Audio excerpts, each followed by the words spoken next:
And you are live. Thank you.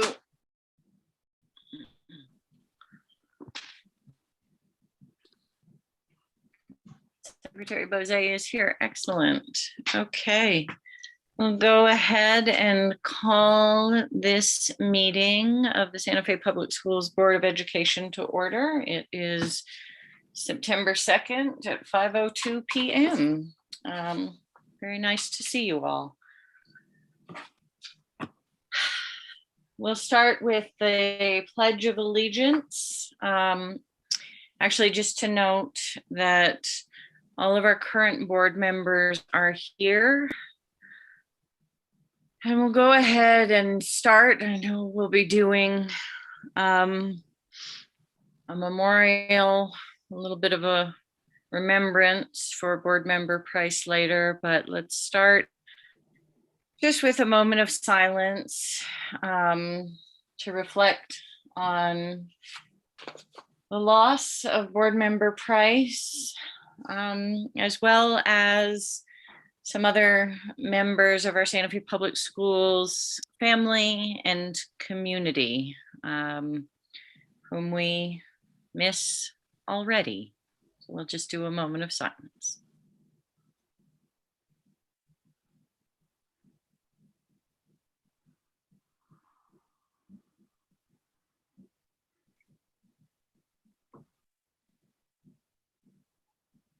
Thank you all very much. Now, we'll go ahead and having, notice that there are 4 of us here and we are missing 1. We do, of course, have a quorum. We'll move forward with the Pledge of Allegiance and salute to the New Mexico flag in English and in Spanish, as well as the acknowledgement of tribal land. Does anybody feel compelled to lead any of this today? Madam President, I'm happy to. Okay, why don't you go ahead in English and I'll follow in Spanish. I have been practicing my Spanish, so I am going to give it a shot. All right. Here in our post Dr. Garcia world. So I'm going to give it a shot. I pledge allegiance to the flag of the United States of America and to the republic for which it stands, one nation, under God, indivisible, with liberty and justice for all. Juro fidelidad a la bandera de los Estados Unidos de América y a la república que representa una nación bajo Dios indivisible con libertad y justicia para todos. I salute the flag of the state of New Mexico, the Zia symbol of perfect friendship among united cultures. Saludo la bandera del Estado de Nuevo México, el símbolo Zia de amistad perfecta entre culturas unidas. Lovely. And the acknowledgement of tribal lands, we acknowledge the original people of the land, the Tesuque Pueblo people, and other tribal nations, and ask them to walk with us today as we share and learn together. Good job. Fabulous. Beautifully done. Thank you, Secretary Bozay. Now we move on to approval of the agenda. And I would like to make a motion that we approve the agenda with one change, which is to move item 11B under board discussion and possible action, the discussion of appointment and possible vote for Santa Fe Public Schools School Board District 5 vacancy. I would like that to go right after the introduction of the interpreter. So I'd like to make a motion that we amend our agenda with item 11B going in between Roman numerals 3 and 4 on the agenda. I'll second that. I will second that. Thank you, Dr. Gonzalez. We'll go ahead and do a roll call vote. Vice President Garcia, Yes. Secretary Bozay, Yes. Dr. Gonzalez, Yes. and the president also votes yes. We have approved the agenda. Now to Roman numeral 2, our executive session. Secretary Bozay.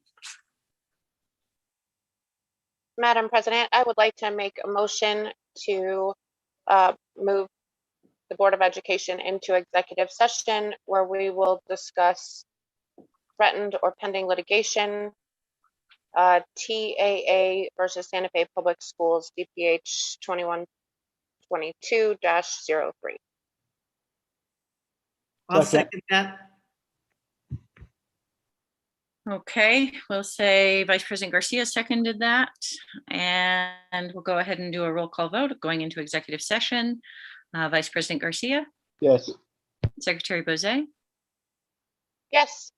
Dr. Gonzalez, Yes. and President also votes yes. We'll see you all in executive session and back here around 5:30.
Okay, Superintendent, you ready to go?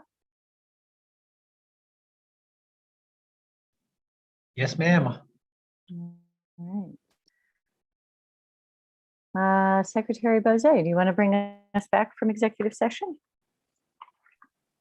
Absolutely, Madam President. I would like to make a motion to bring the Board of Education back from executive session where we discussed threatened or pending litigation, TAA versus Santa Fe Public Schools, and no action was taken. I'll second that. Thank you, Dr. Gonzalez. We'll do a roll call vote coming back from executive session. Vice President Garcia, Yes, and no action was taken. she did say. Thank you. Secretary sorry. Bozay, Yes. Dr. Gonzalez, Yes. and the president votes yes. So we are officially back in our Board of Education meeting. Moving on to Roman numeral 3, introduction of interpreter. Superintendent Chavez. Thank you, Madam President. Deputy Superintendent Vanessa Romero. Para servicio de traducción en español, marque 206-451-6064. A continuación, 701-802-5152. Número de acceso es 4277-932 # y por favor mantenga su teléfono en silencio durante la traducción. Thank you. Thank you very much, Deputy Superintendent. And welcome everybody to our regular session of the Santa Fe Public Schools Board of Education. Appreciate seeing all of you that are with us and everyone who is watching on YouTube.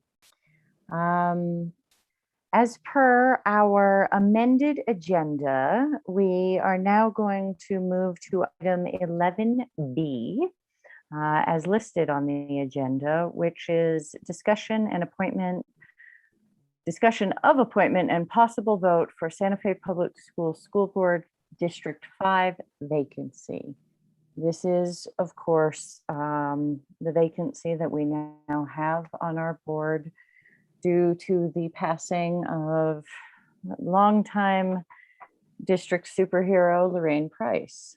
And we will, in a little bit, honor board member Lorraine Price, who of course was also a teacher that many of us remember, and an administrator in the district for many years. And we miss her so much already. However, we do have a vacancy, and it comes potentially at a fortuitous time as we have one individual who filed for candidacy in that district for the filing deadline last week. There are 2 board seats up for election day, November 2nd. That is and District 3, which is the district I currently represent, and I did file for re-election there, and District 5, which is the district that has been represented by board member Price. Sasha Gwynn Anderson is the only person whose name will be on the ballot for that district. Obviously, she is interested in filling it. And in all realms of possibility, it seems like she will be elected on January 1, as she will vote for herself. And that's about what it takes.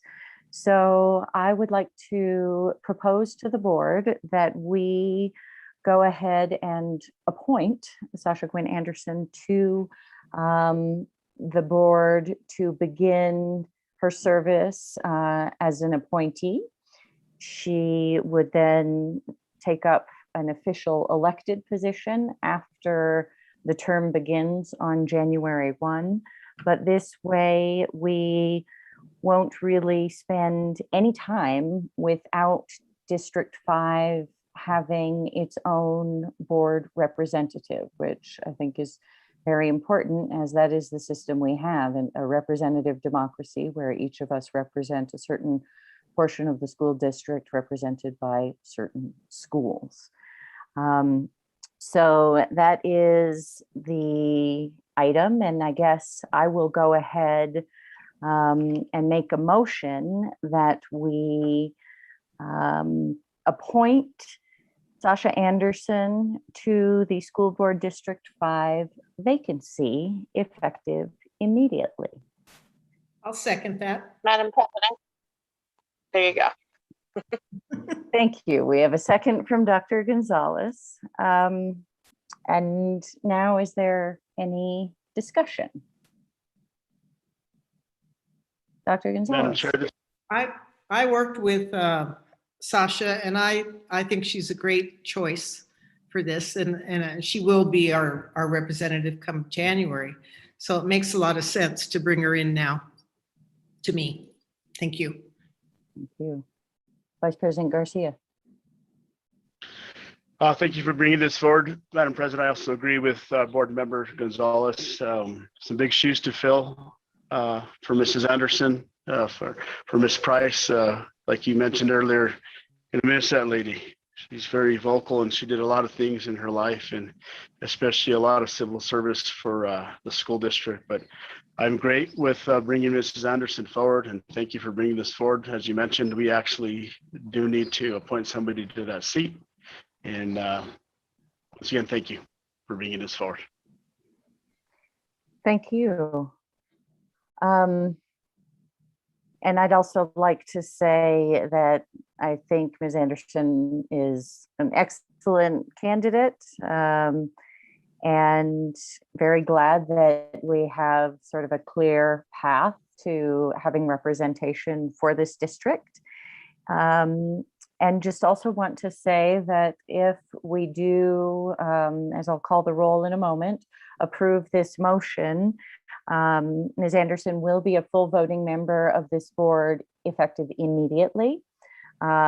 She and I did discuss that pending our discussion later on in this meeting and return to an in-person or a hybrid type meeting potentially at our next meeting, that we would then have a swearing in ceremony, because it is often nice to mark these moments with a ceremony. It is, of course, an important responsibility to be on the school board. And so that is currently the plan, is that Ms. Anderson would assume her duties as a school board member immediately in this meeting. She will, would be able to vote and ask questions as any of us. But then we will do a swearing in ceremony at our next meeting. So any further discussion, or we'll go ahead and do a roll call vote. Vice President Garcia. Yes, Ms. Anderson, welcome. Secretary Bozay. Yes. Dr. Gonzalez. Yes.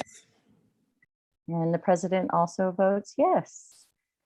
Ms. Anderson, welcome. Board Member Anderson, would you like to say a couple words? Thank you, Board President, excuse me. It'll take me just a minute to hop into Robert Rules of Order. I just want to say thank you. It's beyond an honor to be able to represent District 5, where my daughter goes to school. I know that the board will remember and recognize Board Member Price later in the meeting, but I just want to say that there's simply no replacing her insight, her value to the community, her determination, or her wisdom. But I look forward to respectfully and thoroughly representing District 5. I'm the daughter, granddaughter, great-granddaughter of educators, and I can't wait to jump into the work. So thank you all so much. Congratulations.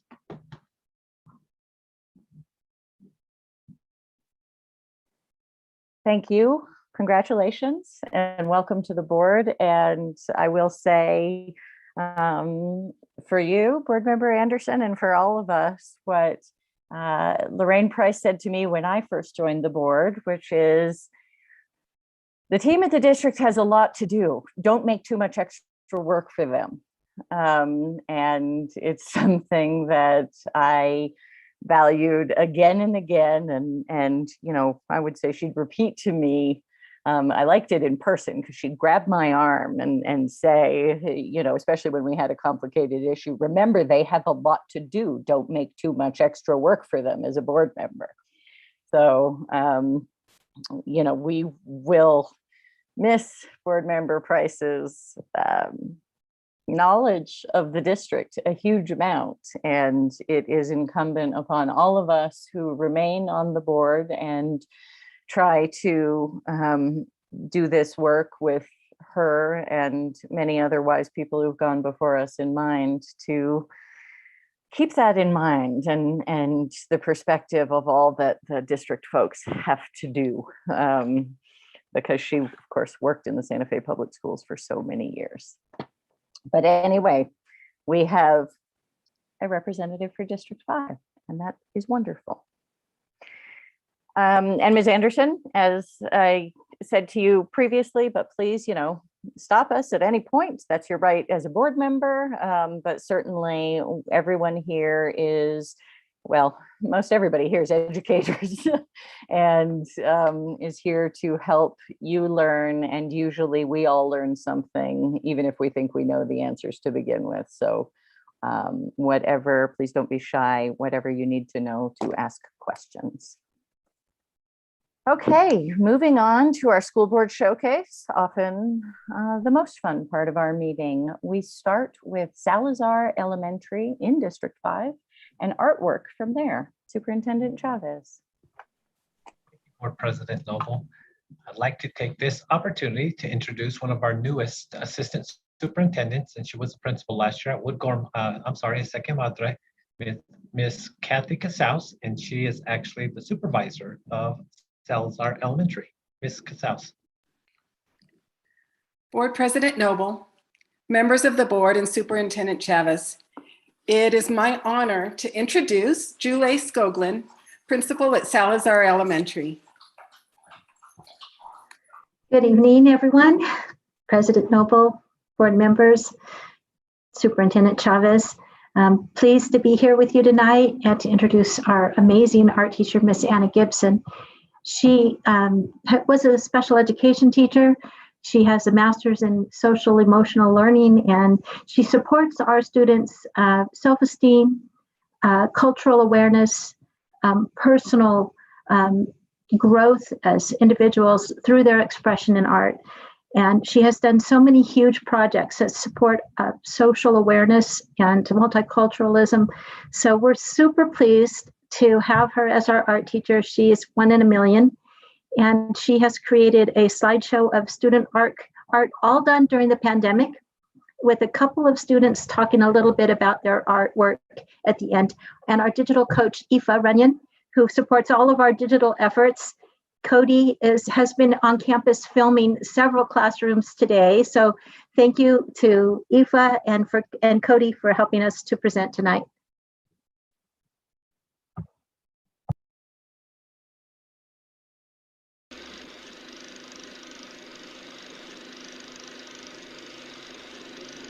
Okay. 1, 2, 3, 4.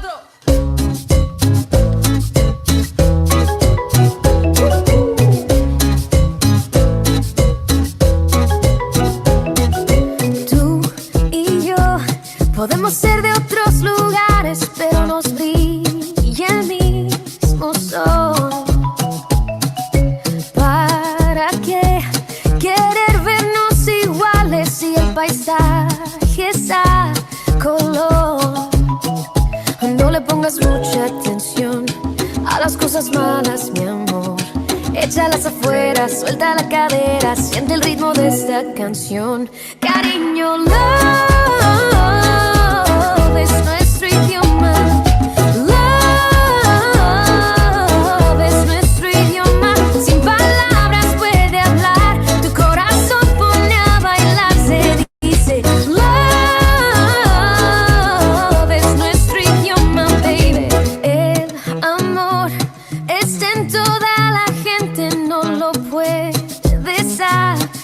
lugar.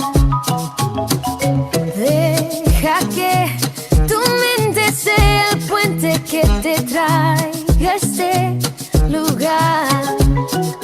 No le pongas mucha atención a las cosas malas, mi amor. Échalas afuera, suelta la cadera, siente el ritmo de esta canción. Cariño, love es nuestro idioma. Love es nuestro idioma. Sin palabras puede hablar, tu corazón pone a bailar. Se dice love es nuestro idioma, baby. Te quiero más que al mundo entero. Si te vas de aquí me muero. En las palabras no voy a entender. Porque el amor es el idioma y yo lo quiero de tu boca, que tu lengua lo pronuncia bien. Te quiero más que al mundo entero. Si te vas de aquí me muero. En las palabras no voy a entender. Porque el amor es el idioma y yo lo quiero de tu boca, que tu lengua lo pronuncia bien, bien, bien. Te quiero más que al mundo entero. Si te vas de aquí me muero. En las palabras no voy a entender. Porque el amor es el idioma y yo lo quiero de tu boca, que tu lengua lo pronuncia bien, bien, bien.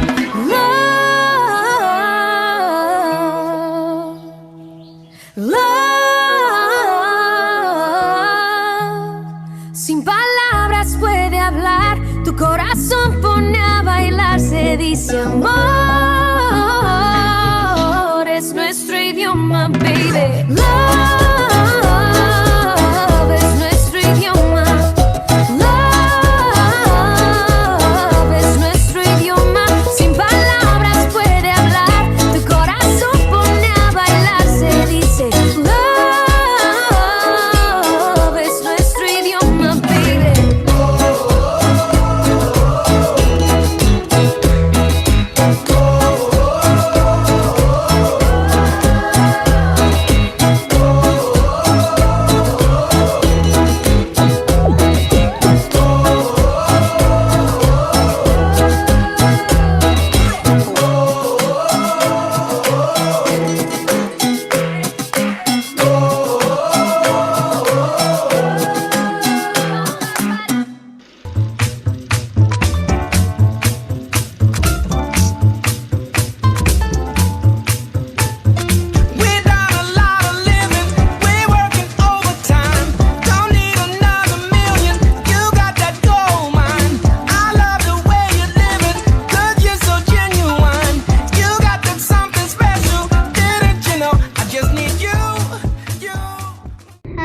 My name is Keelani and I'm from Salvador. This is my 4th year with Miss Anna. The things about this program that I like is free choice of my projects. When I come in here, I feel like really safe. I like that I can express myself however I want with like drawing. Yeah, and also my goals for this year are to tie-dye, do pottery, and some portraits because I like drawing people. I don't know why. And also the reason that I want to do pottery is because I saw my brother's plate and I really liked it, so I wanted to do something of my own. So goodbye and thank you for your time. Hola, mi nombre es Osmar González Delgado y aquí estoy en Salazar Elementary. Este año es mi 7º año con Miss Ana en el programa de arte. Este programa tiene muchas cosas buenas. Por ejemplo, somos muy creativos aquí y estoy muy emocionado cuando entro a esta puerta. Lo que yo quiero hacer este año es hacer clay, como por ejemplo hacer como una cara de un humano en clay. Y sí, eso es todo. Bueno, chao.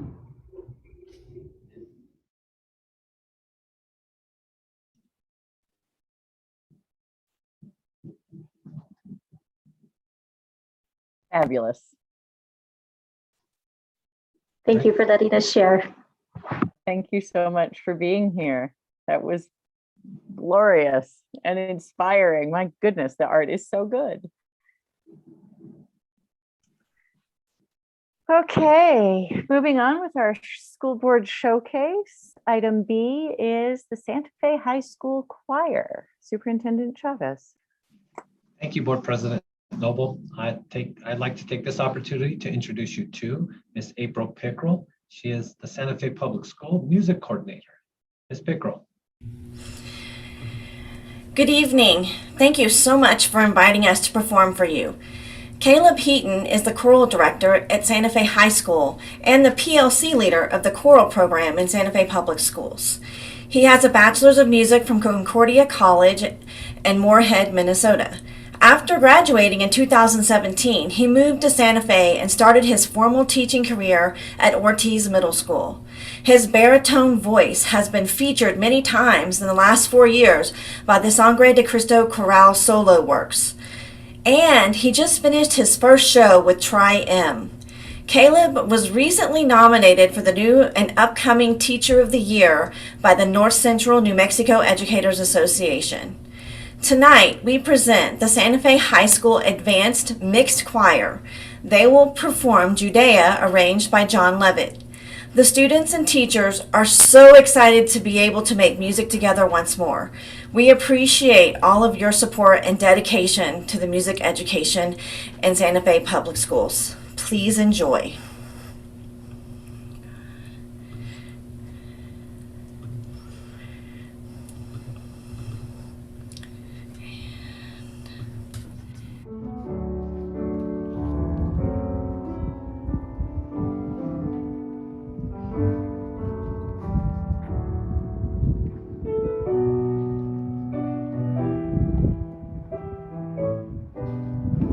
Oftentimes I dream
Thank you very much.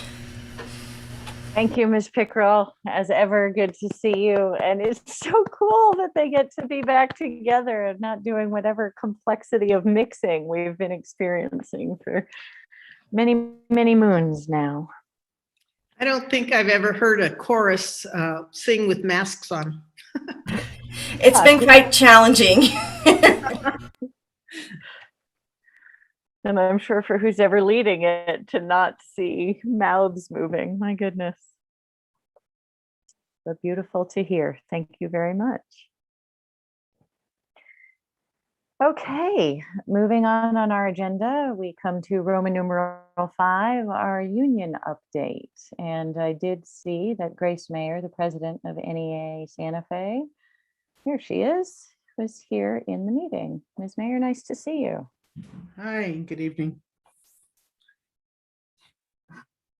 I want to start out by reading a statement written shortly after hearing about the passing of Board Member Price, who I had the privilege of calling my friend and mentor.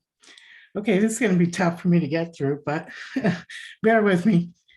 Dear colleagues, Lorraine Price was an extraordinary individual, beloved educator, activist, and proud NEA Santa Fe union member. She embodied strength, beauty, and dignity within her 6-foot frame, always full of joy and humor. We often spoke for hours about growing up in New York and all the characters we encountered in Santa Fe. We would talk about the experience we lived through as advocates for students and workers' rights. Lorraine went from protesting in front of the Santa Fe Public School Board wearing a target on her back to winning a seat on that same school board years later. Always stylish, she would dance in her majestic African regalia at the Lensic when Sweet Honey in the Rock came to town. Santa Fe educators are mourning one of our own, the best storyteller you ever encountered. She was a gift to us, and we will treasure our memories of her. We must try to emulate her fierce advocacy for students and their education. They need it more now than ever. We love you, Lorraine. You were fierce. Keep an eye on us from up there and show us the light sometimes when things get murky. We offer our sincere condolences to her family and all the others she embraced with her charisma.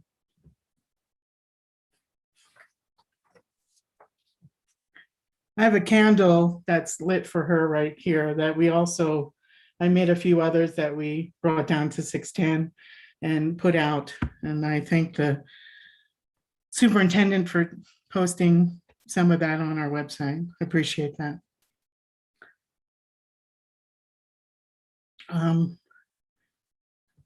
So we'd like to thank and welcome Sasha Anderson to District 5. As you know, you will have huge shoes to fill, but we look forward to working with you and hope that you can bring the same kind of activism to student education and to our employees as Lorraine did. So I'm going to move on to my comments. The NEA Santa Fe Executive Board met this week, and we voted to make some recommendations to the Santa Fe Board of Education and to our administration of Santa Fe Public Schools. The National Education Association, NEA Santa Fe Executive Board members voted to make the following recommendations to the Santa Fe Public School Board of Education and District Administration on behalf of our membership. NEA Santa Fe supports the district's alternative remote schooling options for students and families in Santa Fe Public Schools. We urge the district to maximize our outdoor facilities and outdoor learning opportunities at each school site and throughout the community. NEA Santa Fe recommends for the health and safety of students and staff at our public schools that the district and Board of Education mandate that all students attending in-person instruction that are 12 years of age and older, as well as all our school staff, including contractors, be required to get the COVID-19 vaccine unless they present a valid medical exemption. NEA Santa Fe further recommends that all students under the age of 12 that are attending in-person instruction be tested at their school sites weekly for COVID-19. If any student tests positive, all those close contacts will be notified and tested immediately. These testing protocols should be followed until a vaccine becomes available for each specific age group. As you know, our cases of COVID-19 are increasing. There's a lot of anxiety around the safety of our students. And I look forward to the presentation regarding some of those protocols that is later in the meeting. And hopefully there'll be more discussion regarding how the district is going to move forward with some of the challenges that we face in terms of students going into quarantine and various other issues with cleaning the facilities and making sure that we have a safe environment for our students and staff. Thank you. Thank you, Ms. Mayer. Appreciate you being here. Okay, we are now on Roman numeral 6, public forum. Superintendent Madam Chavez. Madam Yes, President, go ahead, if I may. Vice President Garcia. Union President Meyer, thank you for bringing those kind words, and I appreciate everything you do. And as you said, Mrs. Price actually did work very well with the unions, as we all do, and she's very instrumental in the entire school district for her length of her through the time she was employed for the schools. But thank you for bringing that forward. Thank you, Madam President. Thank you, Union President. Vice President Garcia. Okay, public forum. Superintendent Chavez. Thank you, President Noble. And I want to introduce Cody Donarski. He is the Santa Fe Public Schools Public Information Officer. He'll be reading our public forum tonight, and Mr. Donarski. I apologize. My document went away. Good evening, Board President, members of the board, Superintendent Chavez. There are 7 people signed up for public comment tonight. Rules for public forum. Please listen and speak with respect. No uncivil conduct will be permitted. Please do not discuss any specific student who is not your own. There is no sharing of time. Self-monitor and observe the 3-minute time limit. I will give you a third warning when your time is almost up. Public commentary and dialogue is allowed only during public forum and not throughout the meeting. Please search for answers on common ground. You may speak on any topic, whether it is on the agenda or not. Your input will be taken into consideration. Please be advised that the board may discuss your issue during the meeting, but by law, the board cannot take action on items that are not on the agenda. Please do not discuss employee matters which may result in disciplinary action. Instead, notify the employee supervisor, the Human Resources Department, or the superintendent. First up, we have Lenore Gush. I apologize if I said that incorrectly. Dear Superintendent Chavez and members of the board, my name is Lenore Gush, and I am a teacher at Capitol High School. I fully support the recommendation from NEA to mandate all staff and students who are of an approved age to receive the COVID-19 vaccine in order to be working or attending an in-person campus. As a teacher, my fear and stress about keeping students safe from the virus in an overcrowded high school has been intense and constant. We need every tool at our disposal to keep our campuses safe from outbreaks, and the vaccine is the best tool available. Let's use it. Thank you for your time. Next is from Amy Burkan. Dear Superintendent Chavez, President Noble, and school board members, thank you for giving teachers the opportunity to voice their concerns. We are writing to you as concerned educators given the dramatic rise in COVID at all the schools. With the new mandate that PED will not be requiring schools to close upon reaching 4 rapid responses in 14 days, but will instead work with schools to implement enhanced COVID-safe practices, many teachers at our schools are concerned for their health, the health of their students and families. What exactly are enhanced COVID-safe practices? Are we not practicing them already? At what number of cases will schools close? Does Santa Fe Public Schools have its own protocols and guidelines, or does it refer only to the PED toolkit? The PED guidelines seem to be an open to interpretation with vague parameters. With so many positive tests in our schools, we are hoping that the school board will address our concerns so we feel safe at our job. What steps are being taken to ensure that as much protection as possible will be afforded to teachers and students? While we appreciate that janitors are cleaning to the best of their ability, it's not enough. In addition to the increased cleaning, could nurses be trained to administer rapid COVID tests on site instead of sending sick kids home and relying on families to test? As we know, when families fail to test, contact tracing cannot happen. As teachers, we don't know if we have been exposed or not. Many of us have families at home or are caring for our elders, and the idea that we could be carriers of COVID, having been exposed at school unwittingly, is very disturbing. As educators, we are tasked with not only educating our students, but with looking after their health and safety in the middle of a global pandemic. It is a high-stress situation, and we hope to hear solutions sooner rather than later. Thank you for your time. This one is from Paul Golding. Dear members of Santa Fe Public Schools School Board, I would like to thank the board for this opportunity to describe an event that will be interest to many Santa Fe Public Schools teachers, counselors, parents, and administrators. Our Helping Boys Thrive conference features 3 presenters who have devoted their careers to understanding how to save our sons from the school and social failures that too many boys now experience. From infancy to adolescence, many boys need more understanding if we are to nurture their nature to play a part more equally in society and to enable them to be socially responsible as partners and contributors. We look for a new look at this situation from a biological, psychological, social perspective. Attend an online or inline on November 3rd. More details are available at santafeboys.org. The event features New York Times bestselling author Michael Garuin. Among his 32 published titles are Boys and Girls Learn Differently, The Minds of Boys and the Wonder of Girls.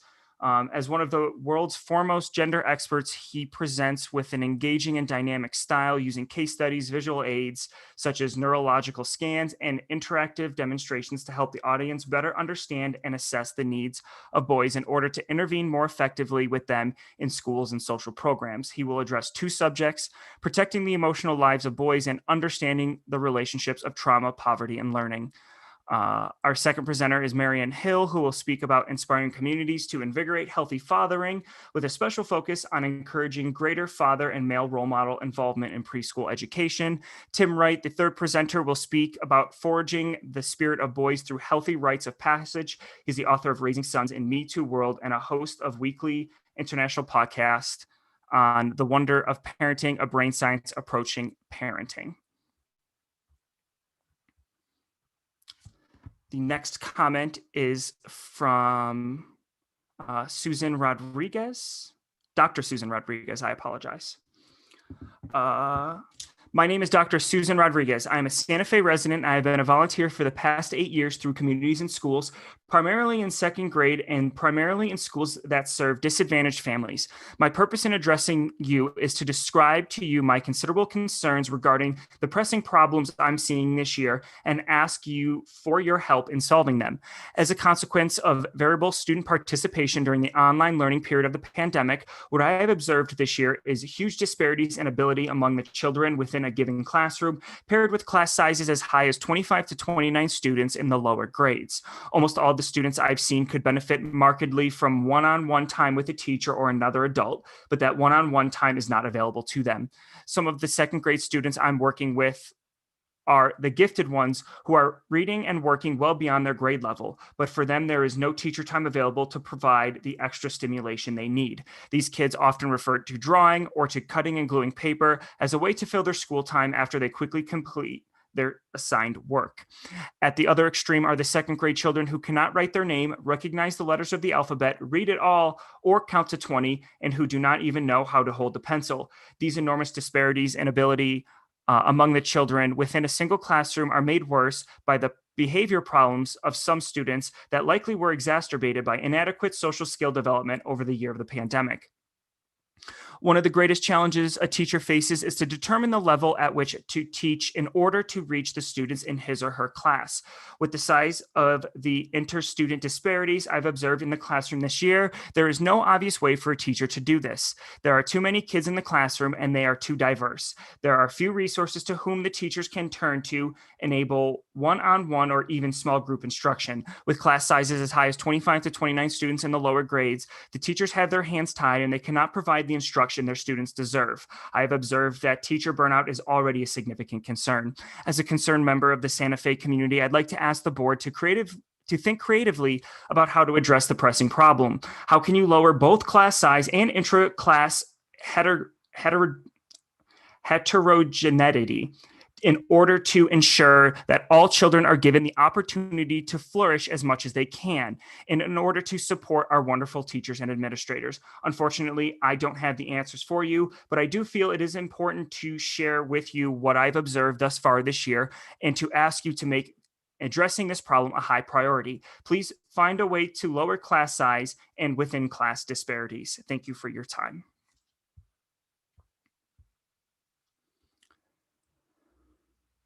The next comment is from Cynthia Paxton. Good evening. I begin by offering my sincerest condolences to each of you. Lorraine Price was a force to be reckoned with and a passionate advocate for the children of our community. I always looked forward to her stories about growing up, and I admired her fierce commitment to the issues she believed would benefit the students. We will never know the exact number of lives she changed for the better, but I know that her legacy is that she left us better than she found us. Shared grief can be easier to bear, and I hope that the outpouring of support and grief from our community eases your pain. As you begin to consider a return to in-person meetings, I urge the board to consider ways to increase public participation. The current system restricts public comment to those who have the means to send an email during a very limited time, and those comments are read by another. The reader does a great job, but it can be difficult to capture the essence of another person's meaning, and things might get lost. There is no substitute for an in-person and contemporaneous public participation. I understand that you have to act within the bounds of the Open Meetings Act. There are many governing bodies who meet the requirements of OPM and have in-person and contemporaneous public participation. Perhaps we can learn from the city council or any of the legislative bodies that meet in our city every year. It can be hard to be actively involved under the current guidelines. For example, if I have concerns about something that you intend to act on tomorrow, the most recent discussion that you all had on it would have been at minimum 2 weeks ago. If I have questions or concerns about the coronavirus protocol and update tonight, I will have to wait until it is over, find a copy of the presentation, find the person to ask the question to, or I can just email at the appointed hour for public forum and ask the question and hopefully get an answer 2 weeks after that.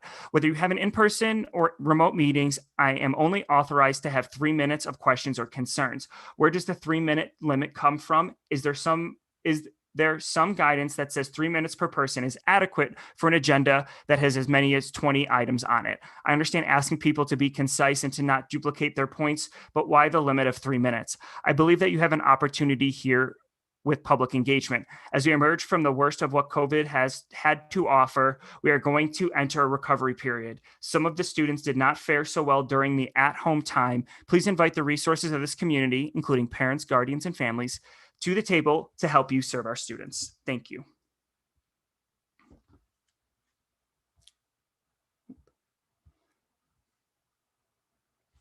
The next comment is from Michael Hayes. Hello. Please work with the Department of Health to engage in robust surveillance testing in the elementary schools. PCR tests are no longer as physically invasive as they were at the start of the pandemic. I'm comfortable with my kindergartner being tested as often as possible. Other parents may feel the same way, especially after they see how comfortable the new tests are. Please post the COVID-19 numbers for the district on a daily basis. Last week, you posted the information online almost every day. This week, as of Thursday at 4 p.m., you have only posted that information once. Parents need to make informed decisions about their safety of their school. Thank you for your service.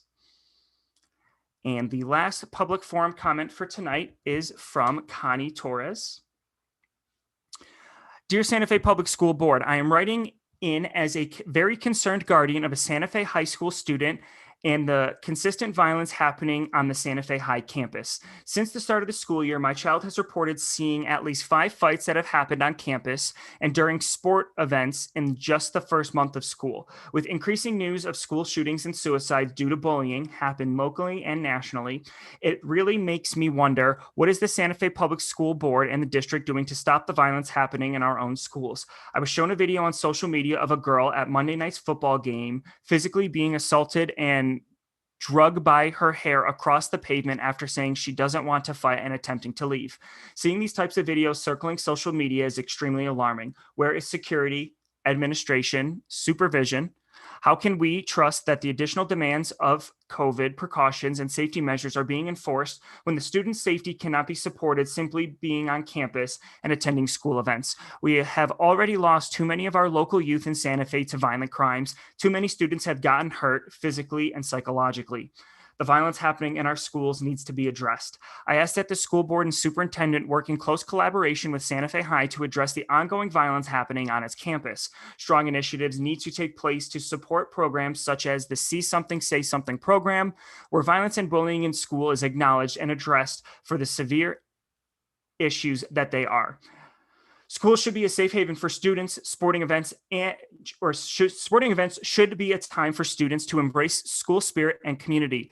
We are less than a month into school year, and this consistent and increasing amount of violence happening on the Santa Fe High campus is alarming. I encourage the school board and the superintendent to investigate and act on this issue before any students get seriously injured and or traumatized. Enough is enough. And that is it for public forum comment tonight. Thank you very much, Mr. Janarski. Appreciate you reading all of those. Okay, moving on, and we of course will have a big presentation on our coronavirus protocols and updates. So we will all as board members have opportunities to ask questions of the superintendent and the district team on a number of the issues that were raised in public forum. Okay, board announcements and follow-up.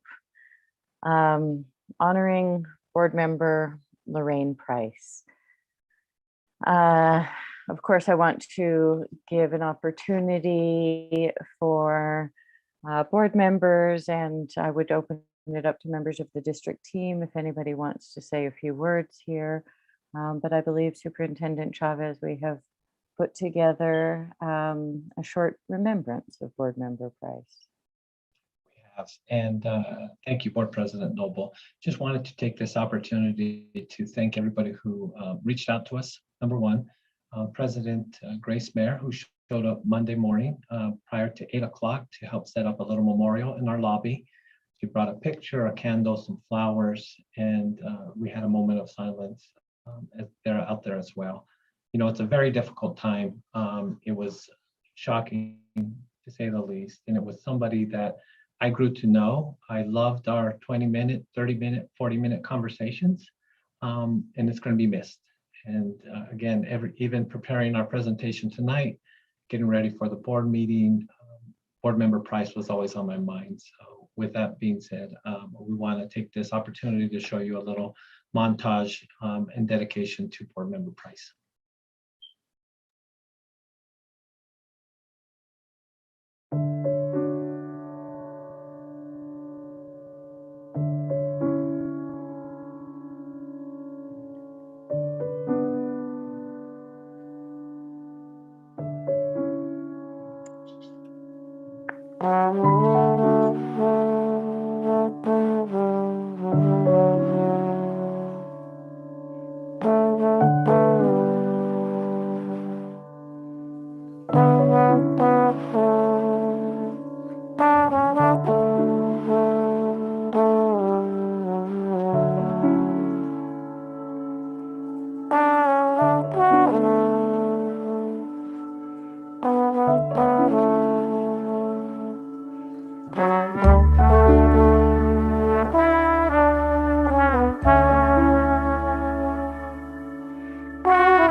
Just want to take this opportunity to thank Mr. Donarski for putting that video together for us and really searching for pictures, for comments, and putting it together with a nice piece of music. So thank you, Mr. Donarski.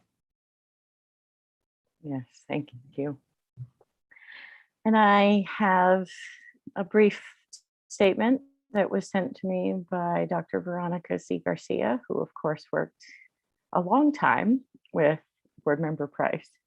And she writes, I'm deeply saddened by the sudden loss of an amazing woman, board member, officer, and educator. She exemplified grace under fire and showed tremendous courage in the challenges she faced. We've lost one of the great ones, but we're all better because of her public service, her impact as an exemplary educator, and her social justice advocacy. She never avoided difficult issues and had the courage of her convictions to speak her truth. I know I am a better person for having known her. Rest in peace, dear Ms. Price. Dr. Veronica C. Garcia, former Santa Fe Public Schools Superintendent. And I can say I know that Board Member Price was so proud of having brought Veronica Garcia to be superintendent a second time. And I could say that I personally remember Lorraine Price from, I don't know, at least 30 years ago when she was a teacher at Santa Fe High School and I was a student. And as part of actually just engaging in dialogue and seeking re-election to this seat in District 3, I recently put a post on social media about who was your favorite teacher, and one of my favorite teachers from EJ Martinez, actually. But Lorraine Price came up a number of times in the 135 comments that post drew, including somebody who said, I adored her for her fierce advocacy and learned about civil rights and race issues from her and was introduced to Maya Angelou, which I thought was a fitting and beautiful comment about Ms. Price. And then a member of my own graduating class at Santa Fe High School said, she was tough, strict, loving, and amazing. And I think that exemplifies it quite well. For myself, I don't actually know that I can quantify what I learned from her on the board. She was not my teacher, but I do remember she was a teacher who didn't suffer fools and never took anybody's BS. If you were walking out and she said, where are you going? You could say whatever excuse you had. And she would be like, really? Okay, that's where you're going.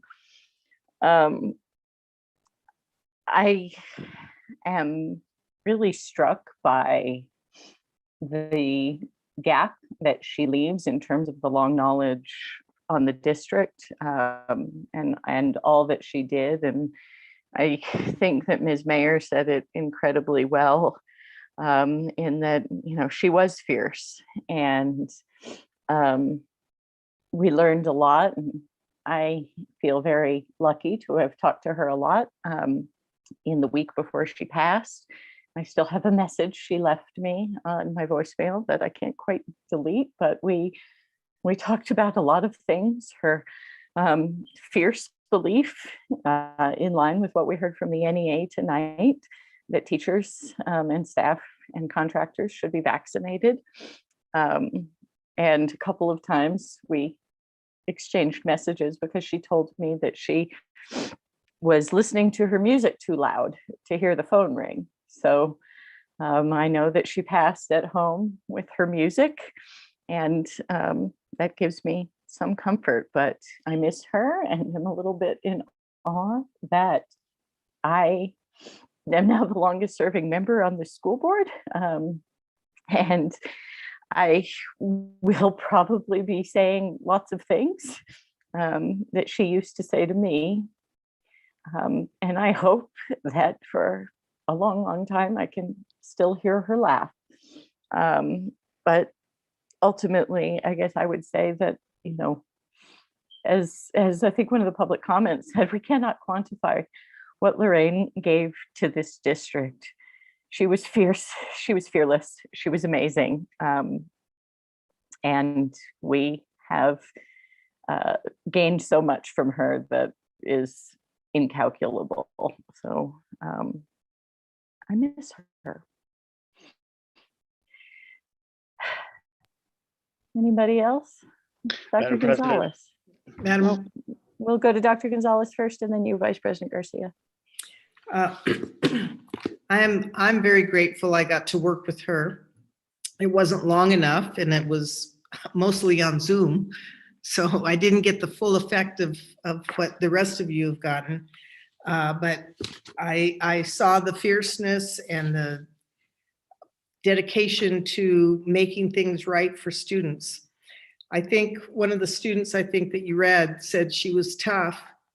Yes, but she was also loving, and students know that. And that makes a really special teacher, that someone that can be tough and loving at the same time. So I'm grateful I got to work with her for a while. My sister actually was a teacher at Santa Fe High when she was principal, so I heard a lot about that as well. So anyway, I'm sorry that she's not with us anymore. Vice President Garcia. Thank you, Madam Chair. Lorraine Price. I remember our last meeting, her and I would, we'd put people aside and we'd say joke. I loved her laugh because to make her laugh was awesome. It was just kind of like, I felt good to make her laugh. In our last meeting, I felt this connection with her, and guess it is what it is, but it was just her laugh. It was great. Powerhouse woman, yes, she was an amazing lady, very much so. She didn't put up with anybody's BS, as you mentioned, not even some of the board members and individuals out there. She voted for what she felt she wanted to vote for. She was very instrumental back in her early lives in the civil rights movement. She used to talk about that a lot. She had a lot of knowledge about that. And probably with an individual, if we didn't have an individual like that many years ago, probably be a little bit different than when we are today. But she had a major role in what happened many years ago. Saw this student the other day and she said, that was a mean lady. I was like, why do you say that? She said, well, one time I got in a fight and I didn't want to do what she said. And she literally, she grabbed her by her shirt and pulled her away from the other girl. And I said, so that makes her a mean lady? I said, she said, well, no, it didn't, but I probably deserved it. I said, well, maybe so. But once again, it just kind of saddens me because, like I said, I just had this weird feeling with her in the last meeting, and I could just hear it in her voice, and it was almost like she was saying goodbye to us. And somebody else brought that to my attention, and I said, you know what, you're probably right.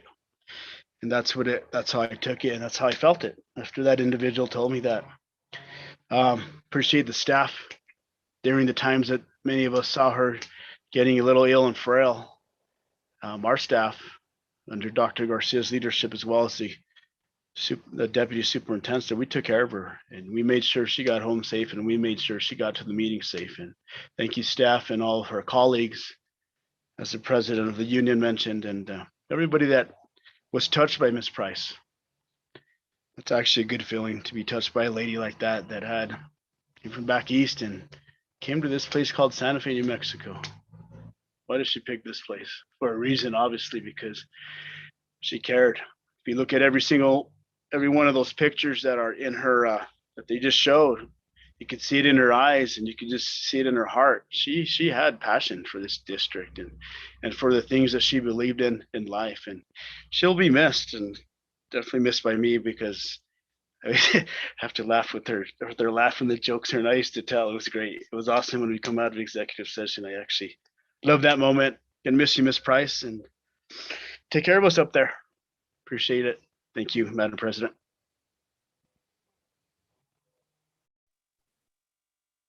Madam President. Go ahead, Secretary Bazay. Thank you. Working with Ms. Price on the Board of Education these last 20 months has been an honor and a privilege. Her experience and perspective were invaluable. I will be left with the memory of the way we ended our last board meeting, with laughter and sweet stories and the jokes about tortillas, which were always had. I was not ready to say goodbye to her, and I will be left longing for all of the important conversations we will never get to have. But I will continue to wonder when we're in difficult situations, what would Lorraine do? Because that was what we needed, that experience that she brought. Her memory will certainly be a blessing for me and for all of the lives she impacted during her long career at Santa Fe Public Schools. Rest well, friend.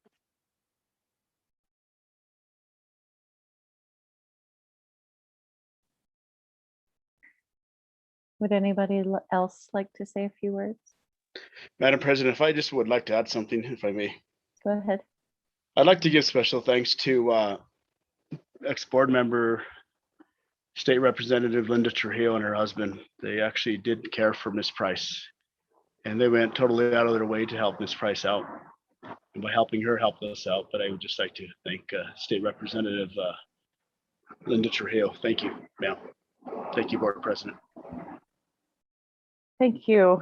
And that's a good reminder, as many of us, and I also want to say I appreciate, as the superintendent did, everyone who has reached out, the beautiful candles that Ms. Mayer made in honor of Ms. Price, and folks that have reached out with their memories and kind words. And huge thanks go to Fabian and Linda Trujillo for all that they did to support Ms. Price. And I know that they are working with her family on a memorial for this community.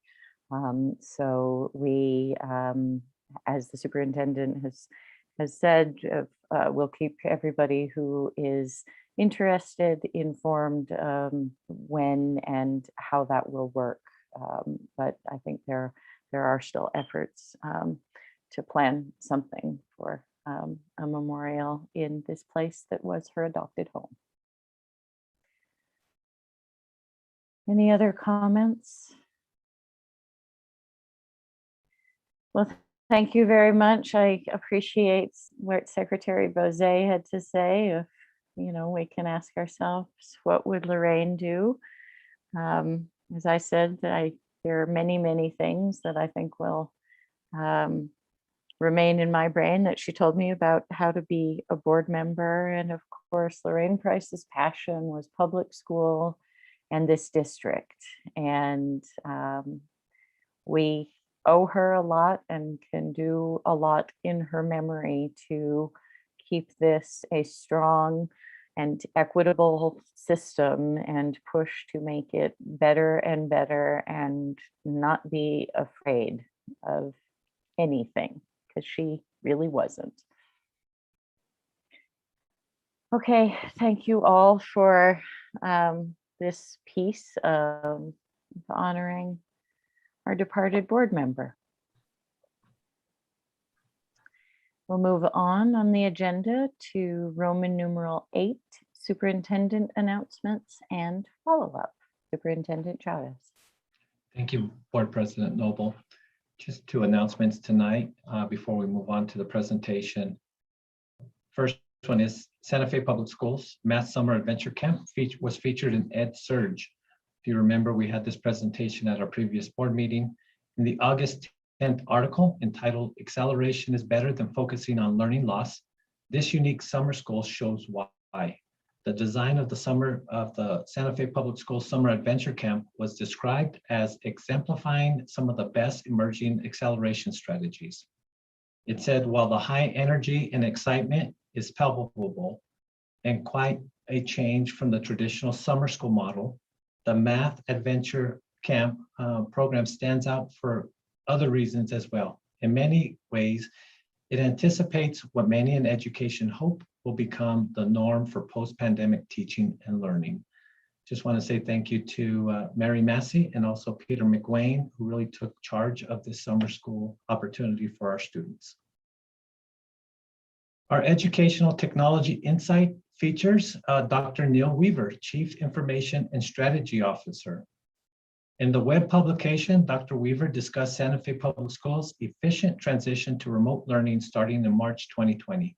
Santa Fe Public Schools' participation with the Consortium of School Networking, NIVE, and the Chan Zuckerberg Initiative in 2021 in the School Home Internet Connectivity Study, and work with Lockett to provide free basic broadband. He said, as educators, we cannot let this ebb of the COVID-19 pandemic allow us to slide back into our paper-based instructional models. We've learned too much and made too many sacrifices for this to be a tenable result for our students and their families. Thank you, Mr. Neil Weaver. Madam President, that concludes superintendent's updates and announcements.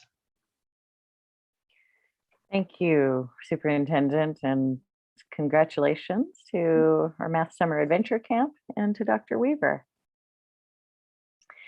Moving on to Roman numeral 9, the presentation we probably all need to dig into right now, Santa Fe Public Schools coronavirus protocols and updates. Superintendent. Thank you, Board President Noble. With me tonight, we have a team to present some of the information that we've seen over the last month, maybe even month and a half. Now, we know it's not going to answer all questions, but we wanted to make sure that we presented accurate information. Some of the numbers we'll present tonight are actually calculated as of an hour before this board meeting. So some of the things you'll hear tonight are percentages such as Board Member Price asked us for, of teachers who are vaccinated, what some of the percentages are as far as students who are COVID positive, why we've reported some press releases a little late. But again, it's all about due diligence and making sure we're reporting accurate information. We don't want to jump the gun and report something inaccurate and then have to backtrack. So tonight with me, I have Vanessa Romero, Deputy Superintendent, Sue O'Brien, Director of Student Wellness, Anita Het, Lead Nurse, and Dr. James Marks, Executive Director, Quality and Patient Safety for Christus St. Vincent Health Systems. And Superintendent, as you move forward, just to ask, would you prefer if we hold questions to the end, or do you want to hear questions throughout?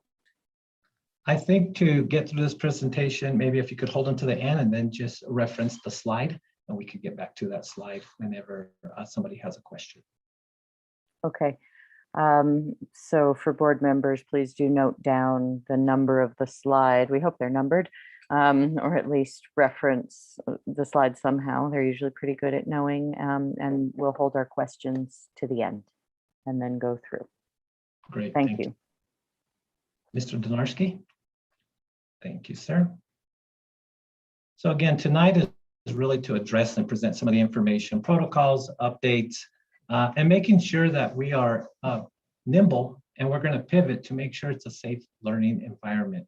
We won't stay stagnant. We're not going to stay stuck in our ways. If something comes up, if there's a new solution, we're definitely going to explore it, and we're going to exhaust all options so we can make sure that we have a safe learning environment, not only for our students, but also our staff.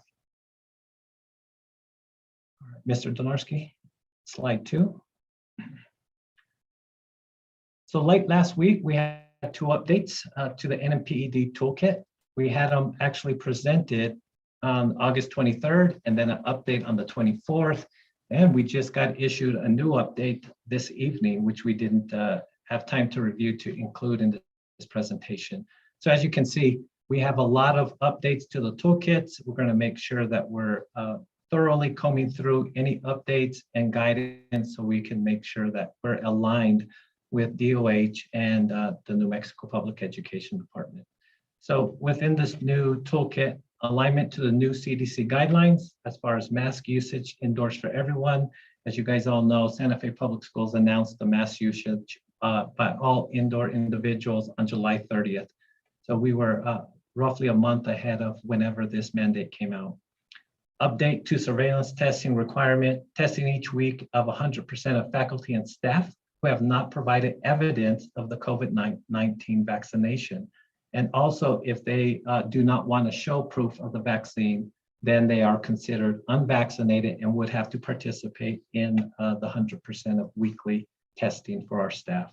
Schools will provide student surveillance testing programs to all unvaccinated students on a voluntary basis. Now, part of that, for both students and staff, we have applied as a district to provide testing at all of our sites. We are awaiting approval of our application and then rollout of it. So we did, as a district, provide an application to the New Mexico Department of Health and New Mexico Public Education Department to become a testing site across the district. Number of staff and students tested for COVID report each week to the New Mexico Department of Health. At-home rapid COVID tests should not be used for surveillance testing. And what they're referring to is the Binex, the over-the-counter Binex test.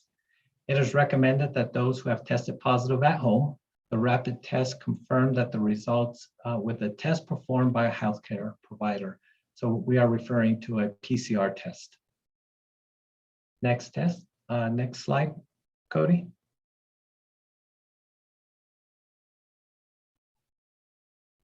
Update in managing individuals with chronic symptoms, and that's the key word, chronic symptoms. If they are unvaccinated and symptomatic, the person has a known exposure to COVID-19, the person should be tested at 5 days after exposure and must quarantine for a full 10 days regardless of a negative test. And we do perform contact tracing, and that's when we will notify the individual of that date of contact. Close contact, kindergarten change to pre-K.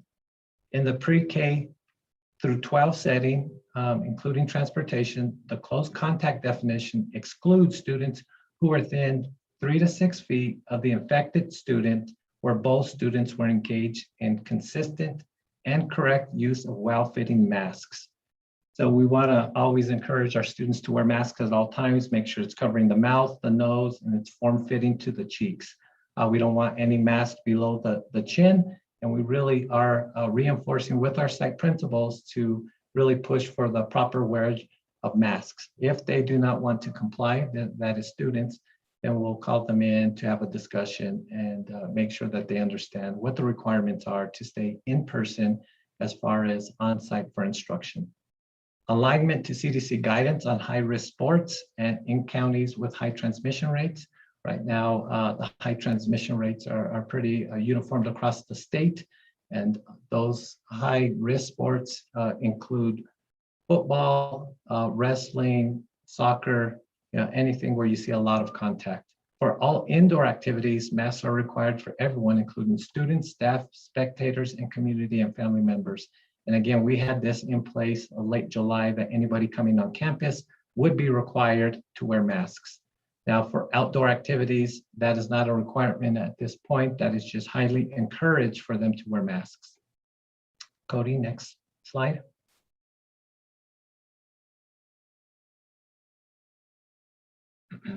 Requirement for a plan to implement enhanced COVID safe practices. As we heard in public forum, what is enhanced COVID safe practices? So we've developed a template for all of our schools to complete whenever they have 3 or 4 rapid response cases. In accordance to PED, we have to submit enhanced COVID safe practice plan to PED by October 1st, and they will be posted on our website. We've taken it one step further, and we've developed this plan for sites as well. So what that includes could be closure of a school for a day, could be deep cleaning, it could be providing more protocols such as additional staff on site to disinfect, clean high-touch areas, move all classrooms outside.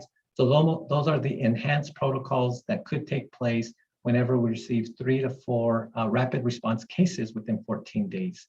A summary of COVID safe practices currently implemented and planned, and a plan for outdoor learning for those students who refuse to wear masks. Not only that, but also we are one of the few districts that are able and have the opportunity to provide a remote option fully online. So if those students refuse to wear a mask, then we would call in the parents or the guardians to have that discussion on whether or not in-person learning is the right model of instruction for them, or if we should actually move them to a remote model of instruction for non-compliance. a process for evaluating whether there are particular programs, classes, or grade levels exhibiting most of the COVID cases. So whenever we're doing contact tracing, what we're doing is really finding out whether or not it was contracted on or off site. If it was a specific grade level, we track when it took place, when contact tracing occurred, and then whenever any additional COVID positive results came from that initial contact. So our team led by Anita Het and Sue O'Brien do an amazing job of performing these tasks. I continue to get updates through the evening whenever a contact trace has been completed. And again, it goes back to really taking our time and making sure that we're exhausting all options, making all contacts before we send out a press release with the exact numbers. So that's why you may see a delay in the press release, is because it may take multiple attempts to contact either the families or the students of those that were COVID positive or those that were part of the contact tracing. The reduction to the wait period required before cleaning, shut down impacted facilities, classrooms, or even sites for a minimum of 2 hours to 24 is recommended, and perform enhanced cleaning, sanitization, disinfecting of facilities in accordance with CDC guidance. And what we currently have in place is our staff goes around daily cleaning high touch areas. In the evenings is when they disinfect. And so we have both in place, and whenever we see a COVID positive case, we get our staff out there immediately to make sure that we're disinfecting all areas as we move forward. Under this new rubric, this may be of interest to some of the individuals from Public Forum. If a school has 3% or more of its students and staff on campus while infectious in the past 14 days, it is strongly encouraged that the school implement the plan. So again, they're saying if you have 3% within a 14-day period, PED is encouraging to implement the plan. If a school reaches 5% or more, PED requires the plan to be implemented. Now, we've already exceeded the expectations and the requirements of this. We do this immediately, whether or not we've reached 3% or 5%. So we'll continue to pivot, make improvements, and ensure that we're providing a clean, disinfectant, and safe environment for our staff and students. Next slide, Cody. As you can see, some of the numbers that we've put together, the COVID averages across New Mexico, test positivity rate is 8.5%. Again, this is a lot of it is sourced from New York Times, Albuquerque Journal, Department of Health.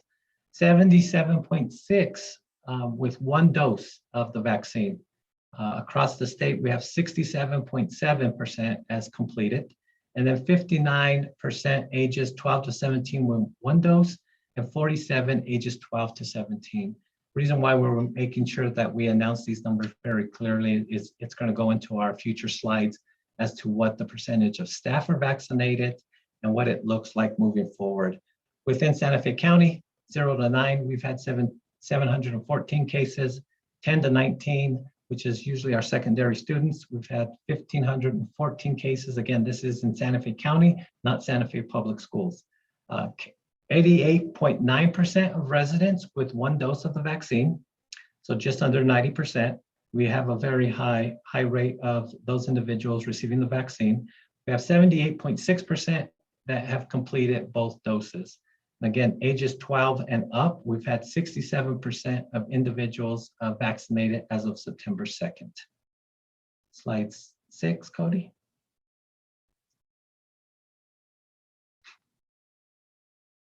Miss Anita Het. Good evening, Board President Noble and members of the board. Now to the data everybody's looking for. So this information is current from the start of school through August the 27th. During that time period, we have had 75 students test positive for COVID-19. Of those, 60 had been on site while they were infectious. The remaining 15 were probably tested because they were a close contact to a family member, or they had been a close contact to one of the students who tested positive, and so were not infectious while they were on site because they were quarantining. Some of them may have also tested positive. We got results after school started, and students were not on campus. The 75 cases that we have equals less than 1% of our student enrollment district-wide. So I think that's really important to note. In terms of spread within the district, it's also important to note that what we're seeing so far is very, very little spread within the district. So we have 2 cases that we could probably determine could be related to another case from someone who tested positive, and then one of their close contacts tested positive. What we're really seeing is it's coming from the community. We have, you may see a press release that says 3 people tested positive at school, or 5 people tested positive in one day. And in many of those cases, those positive cases are family members who have all tested positive, or people who work together or play together outside of work, or household members of people who have tested positive, and they just happen to all work for Santa Fe Public Schools. So I think we're at this point in time, the spread rate seems very, very low. So in terms of staff members, we have currently at this between August 6th and the 25th or 27th, sorry, we've had 8 staff who were tested positive who were considered infectious while on site, with a total of 13 staff members testing positive. So I want to give you an idea of the work that is involved in determining the close contacts. Our team investigates each individual positive case very closely. We interview the family, we interview the students, we will interview the staff, the teachers, to make sure, what is the definition of close contact. Were these students really closer than 3 feet or farther than 3 feet? So we really, really investigate every case individually. There is no standard protocol in terms of, we don't just say, well, everybody's sitting 3 feet apart, so it must be fine. There are no close contacts. We actually investigate each case. So I just wanted to give you that information. So Cody, you can go ahead and go to the next slide, I believe.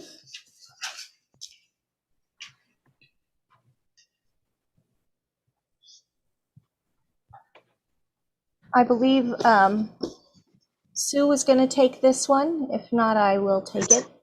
Yes. Can you hear me okay? We can.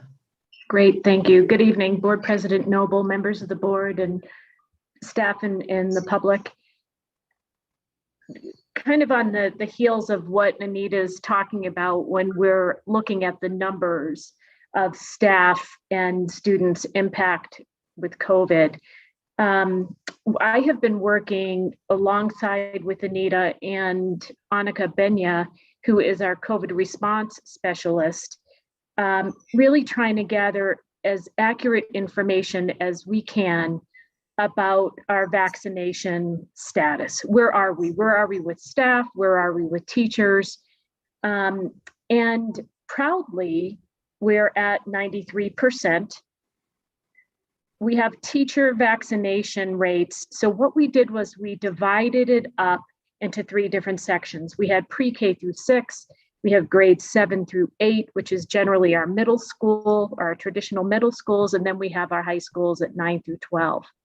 So our rates are 92.8% for our pre-K through 6, 91.2% who are vaccinated at grades 7 and 8, and then 9 through 12 is 88.3%. But I want to be, or to emphasize, I should say, the importance of understanding these numbers. They change.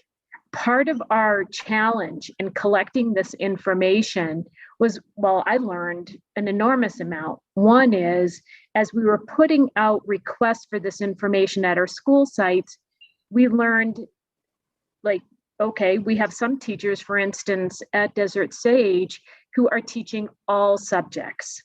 So while we're confident in these numbers, I just, again, want to emphasize that there's probably a little bit of wiggle room in terms of the teachers and where they were reported at their grade levels. But the overall percentage is very high, higher than we can see than throughout the state. So that's really a positive thing.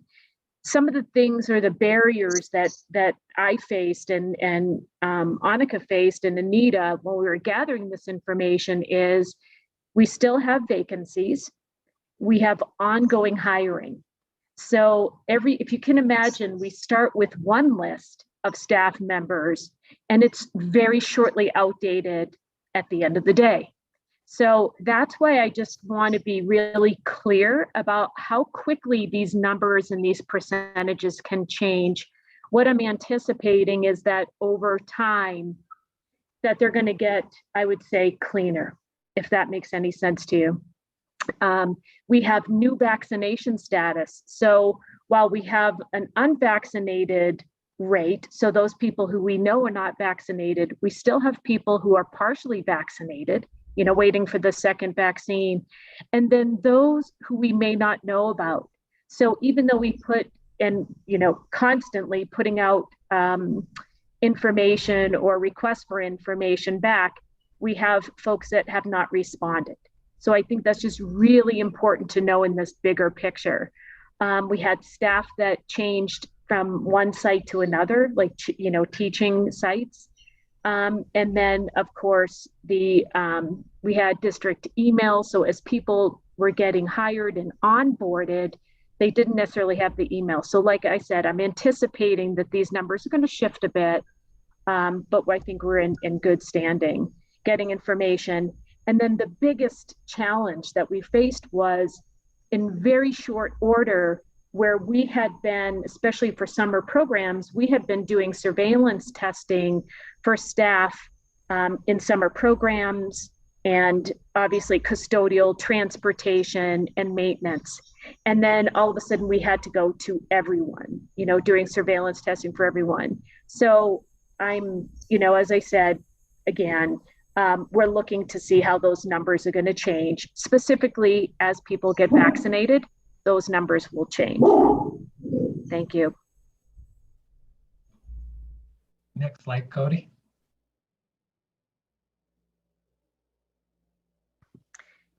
So I wanted to continue on a little bit, and I want to apologize. I have a barking dog in the back here. One of the questions that was raised for us was the vaccination tracking of our contractors and volunteers. One of the things that we learned in this process, beside it being ongoing, just like I was saying, in the previous slide, but we have many contractors.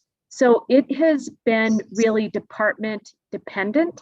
So transportation, facilities, maintenance and operations, and student nutrition, they have been monitoring the vaccination status of their employees and contractors, and they're going to continue to do that. Across the other departments in our district, they are going to be filtered through as we work through this process through Annika, Benya, and myself. Right now, our contractors through special education in my office, like our school nurses, they're going to be monitored by their contracting agency because there are so many. And then what we'll do is respond, of course, with any reports of positive cases for the department and follow our protocol. And we are in the process now of reviewing, of course, the vaccination status of over more than 400 volunteers. Sabra is working feverishly to get responses from them so that we can ensure that they're safe going into our classrooms. Thank you. Next slide, Cody.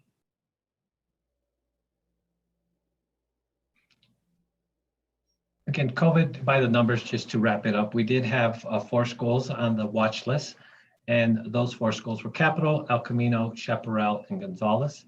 Now, these all were added to the watch list before the change, and prior to the change, if they would have reached 4 rapid responses, we would have had to have closed down these 4 schools. After the change, we've made some adjustments to some of the protocols that we took place, and made sure that they were a safe learning environment for all of our staff and students. Again, as we get to the 4th rapid response case moving forward, we will have to implement our COVID safe enhancement plan. And then as we're moving forward, if any additional cases continue to pop up, is when we would make a decision on whether or not we would want to close the school for any amount of time or provide all instruction outdoors. Next slide, Cody.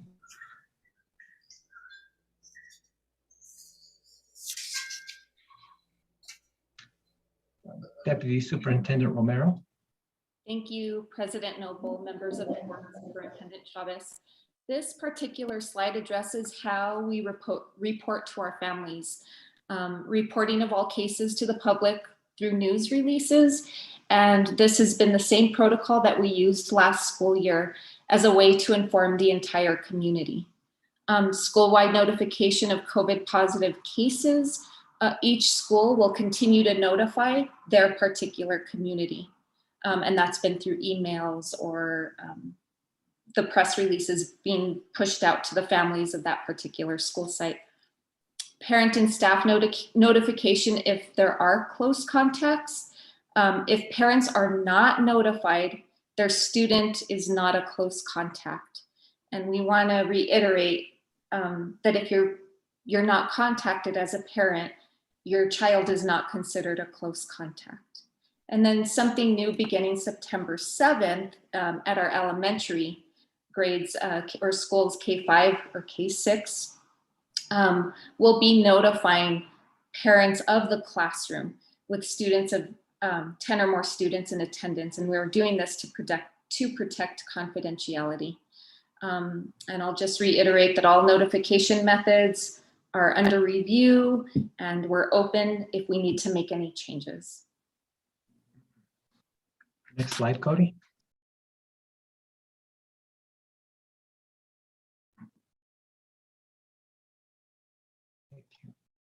Anita and Dr. Marks.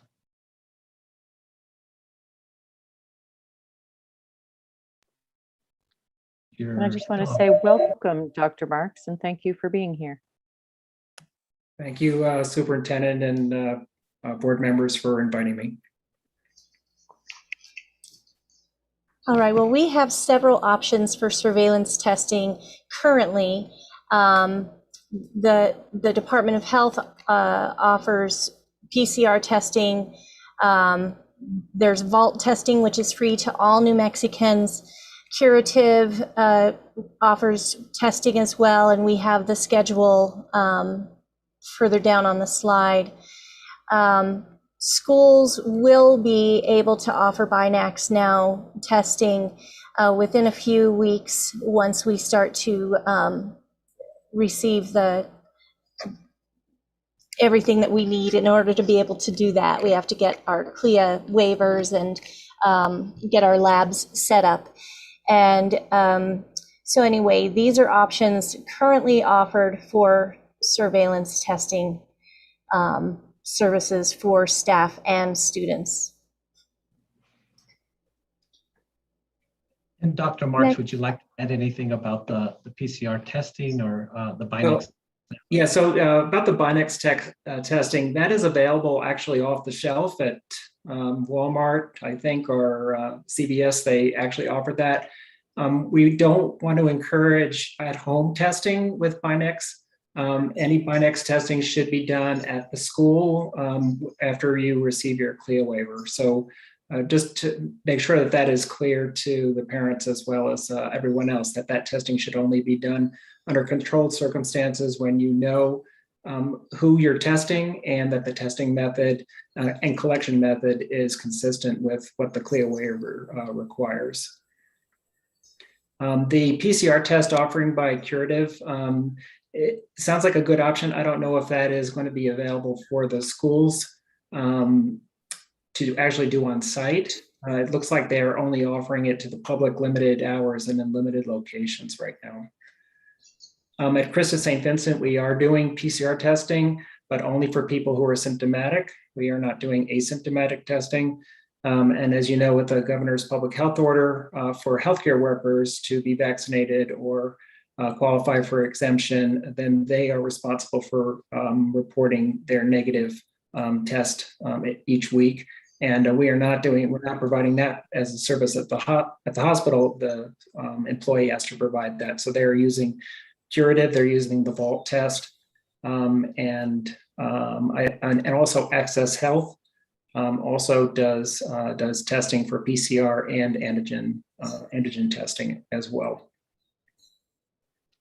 And just to add, we did apply to become a testing site for a PCR test, so we are waiting approval of our application. And Mr. Marks, are we seeing a delay in some of these results from a PCR test? Not yet, but I expect we will because of the increased demand in testing asymptomatic people who are unvaccinated and are required now, not only the hospital workers, but also skilled nursing facilities, congregate settings, the state workers as well.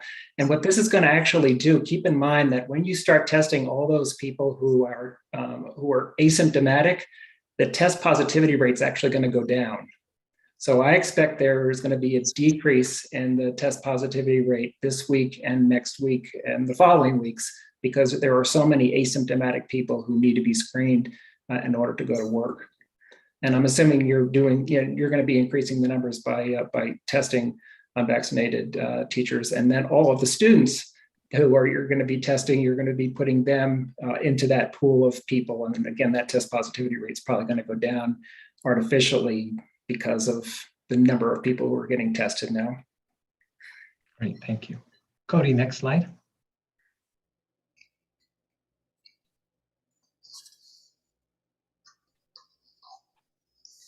So this is a little bit more information on the Binax Now testing, which is still not yet available to Santa Fe Public Schools.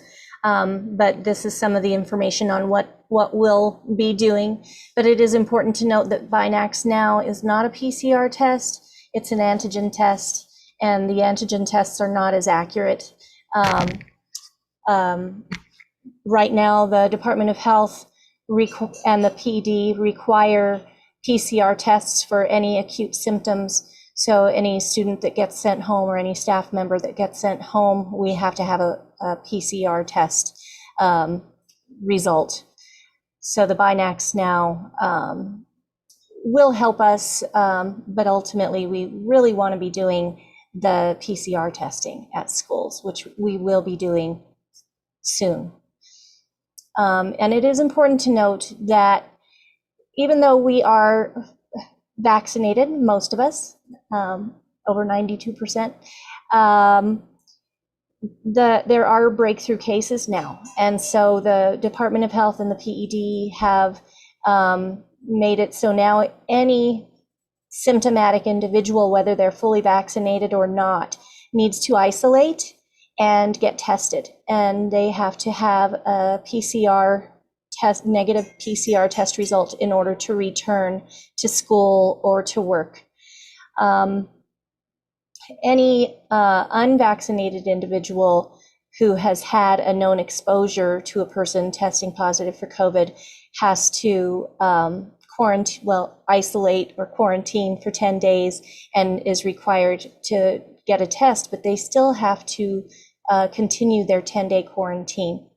It's required that they get tested 5 days after the exposure. Sometimes that's not feasible if we don't get the result within that 5 days. Any individual who is fully vaccinated who is considered a close contact is not required to quarantine unless they become symptomatic. I have not seen the new toolkit, and so I'm not sure if that requirement has changed or will change.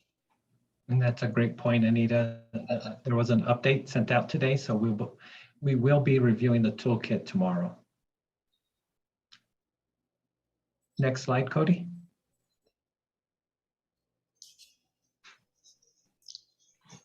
Our assistant superintendents, principals, and facility and maintenance staff have been working collaboratively to create outdoor spaces for eating. According to the NMPED toolkit, they suggested that students should eat outside, sit only on one side of a table, and maintain greater than 6 feet of distance to the greatest extent possible. And as I said, principals have been reaching out to our operations so that we can get tables, canopies, get outdoor spaces ready for outdoor eating. And a lot of our sites have already begun that. And just a snapshot, El Dorado Elementary began offering outdoor dining yesterday for all grade levels. Previously, it was just particular grade levels. Capitol High School has outdoor eating on the football field, so students go through the cafeteria, get their trays, but then they go directly to the football field. Mandela is doing something similar. They go through the cafeteria line to get their lunches, but then they go outside to eat. And at Chaparral and EJ Martinez, all students are eating at all grade levels outside. And we're encouraging all of our sites to have outdoor eating. We are finalizing some outdoor dining spaces for 6 of our sites. For instance, Desert Sage, they split students between the cafeteria, the gym, and the lounge. Nava is working with facilities to get all their outdoor eating spaces ready. At NIE, students are eating, and these are our pre-K students, they are eating indoors in their classrooms, but they have the plexiglass dividers to separate students as they eat. And then typically all of our pre-K classes have small outdoor patios. And so that's also an additional space for eating. Tesuque Elementary students are eating their snacks outside. So we are still working with all of our school sites to ensure that we have outdoor dining. And I think we're making progress, and students are fine with eating outside. And we just really want to thank facilities and maintenance for all of their support in quickly turning outdoor space seating and making it available to all of our sites. Thank you, Deputy Superintendent Romero. And our goal is that every student in every grade level has the option to eat outdoors. And over the past week, we've expanded to over 20 schools that are providing this option. So we'll continue until we're at 100%. Next slide, please. Dr. Marks, would you like to lead us through what the research shows? Thank you. So the information here is from the CDC and looking at several studies related to schools and transmission of COVID-19. And the conclusion of this is that most students are not exposed while they're at school. They're being exposed through family and community exposures, as the data has already shown from your study within the school district. I will also tell you the experience at the hospital is the same. We have several people who test positive who work at the hospital, but we have had no transmission, no recent transmission of COVID within the hospital, even from patients, because we screen all the patients before they are admitted to the hospital. So it's pretty consistent. I've been kind of surprised. This is my first time working with school districts on this, and the parallels between healthcare workers and even the vaccination rate. Our vaccination rate's about 95% now. So it's very interesting, all the parallels that I'm seeing at the meeting here today. But the bottom line is that the student-to-student transmission seems pretty rare, and the continued education of families about family gatherings, mask use, outdoor venues, and vaccination continues to be so important. Great, thank you. Next slide, Cody. And at this point, President Noble, the team and I stand for questions. Okay, thank you, Superintendent. Ms. O'Brien, did you want to add something? Thank you, President Noble. I wanted to see if I could just take a point of privilege here and thank Anita Het and Annika Benya and really all the school nurses. We are still, operating with vacancies at school, with our school nurses, and the presentation looks easy, but the amount of work and time that Anita and Annika have taken far beyond work hours, weekends, evenings, has just been amazing. And, it just takes a lot. And I just wanted to thank them. Thank you. Appreciate that. And thank you, Ms. Head, and all of the nursing team. I'm not sure I agree that it looks easy, but we know that it certainly, there is so much that goes on behind that we don't see, and that everybody is doing, and the individual hours and efforts, and that probably doesn't even count the worrying time, the sleeping, mental processing time, all of that energetic stuff that goes on with all of the work. So appreciate you acknowledging that. Okay, what has often been a decent practice is to start sort of near the beginning of the presentation and maybe work our way through with questions. May not be a perfect system. I have a question on page 7. Board members, does anybody have a question before that? Madam President, I don't have a question on any specific page, but I do have a comment whenever you're ready for me. Thank you. Okay. We'll start with Dr. Gonzalez. It was on page 6 that prompted it. I don't know that we need to go to page 6, but what happened, I'm just, excuse me, my cold is now really manifesting itself. What happens when a teacher tests positive and she has to be gone, or he or she has to be gone? Do we have enough substitutes to be put in the classroom? That's a great question, Board Member Gonzalez. We're never, at a capacity to have enough subs. We're always looking, we're trying to hire. We actually hired, I think, 20 more subs this week. So what does happen is if somebody is sent home, then we do try to provide them with a sub. If we cannot provide them with a sub, then staff at the site, we've even started to talk about district level support for these individuals that have to be sent home. That is one of our fears, is that if we have enough students, or I'm sorry, staff members that have to be sent home in quarantine, will we have enough substitutes or even staff from other locations to provide, quality instruction in place of them? President Mayer has been very good to work with. We actually have a plan in place with the teachers union to provide instruction after school hours, and we're about to launch over the next week or two instruction during the school day by a group of volunteer tutors. So all students who are in quarantine, positive or negative, will be able to meet with their teachers before or after school and then provide tutoring services during the school day.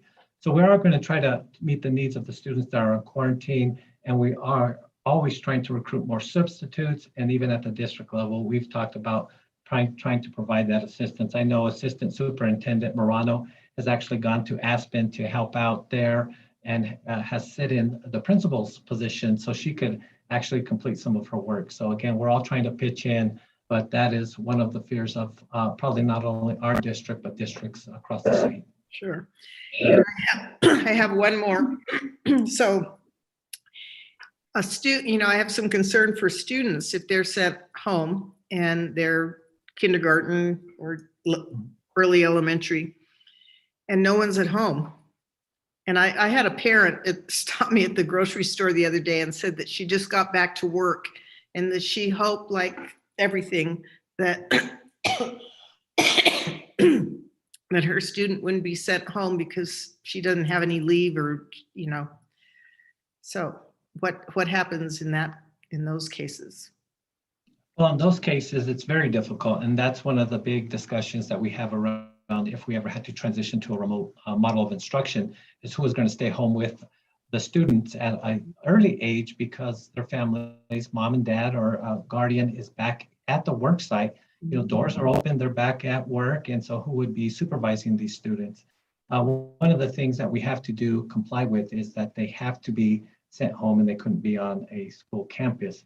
So we do work with the families to try to connect with somebody within their network to provide supervision, work with the families over concerns, make sure that we're not sending them home or having them stay home during quarantine unsupervised.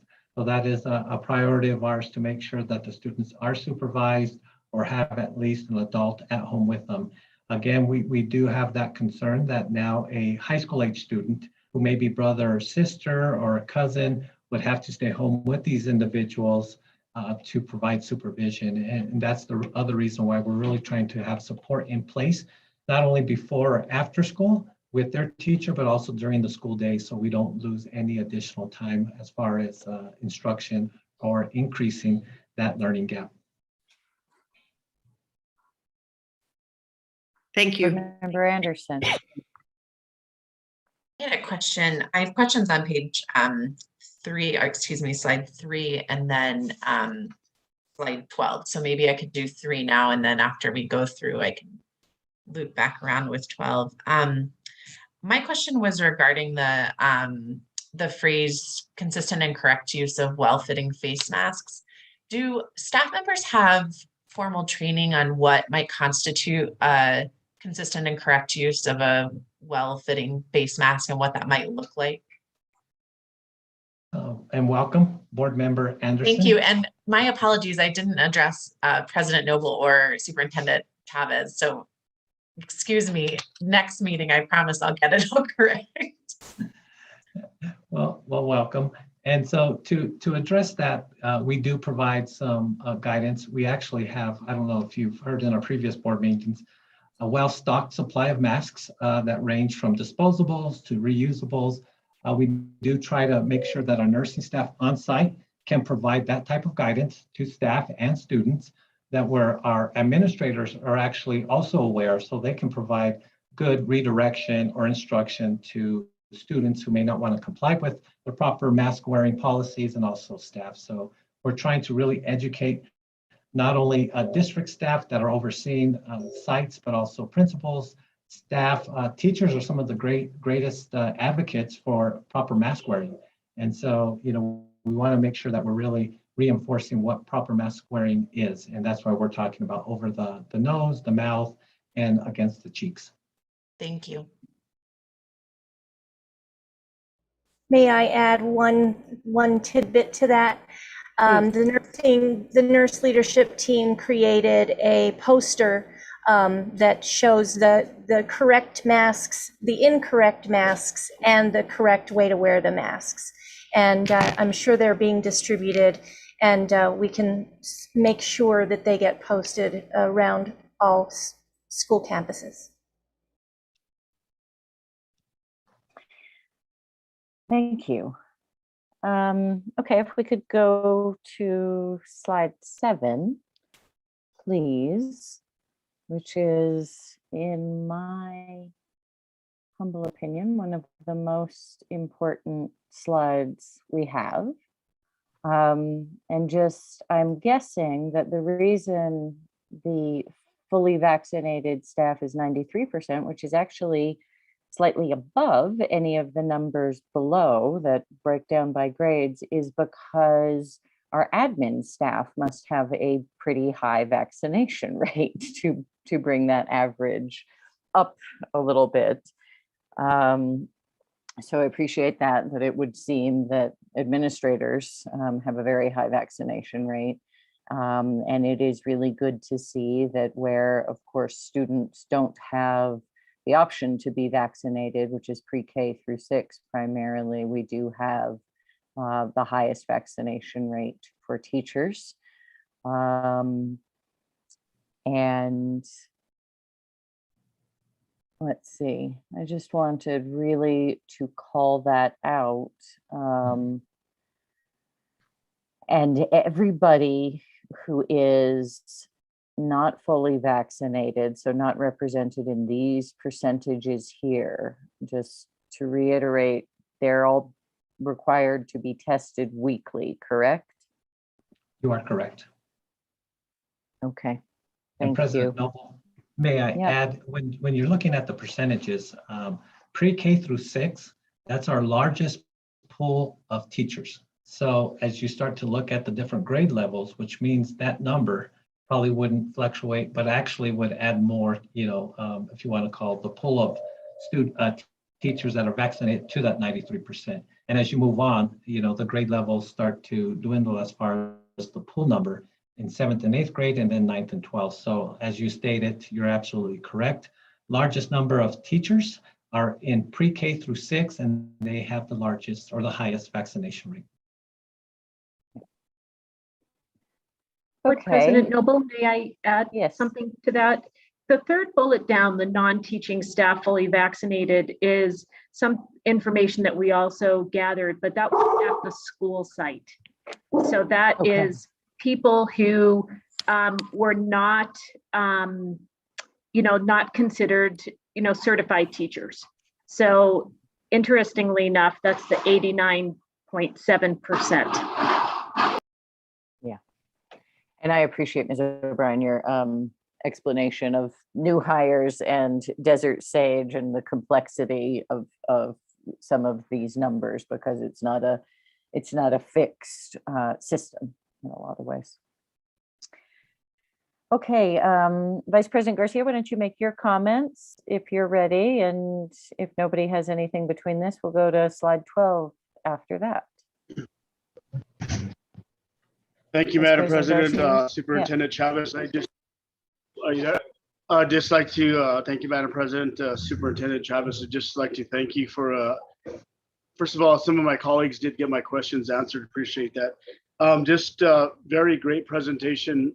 Happy to be part of this, the Santa Fe School District, throughout the many school districts throughout the state. Great job, yourself and your team. Thank you. Mr. Brian, Anita, and Annika working on the weekends and getting this report out. Great job. Thank you.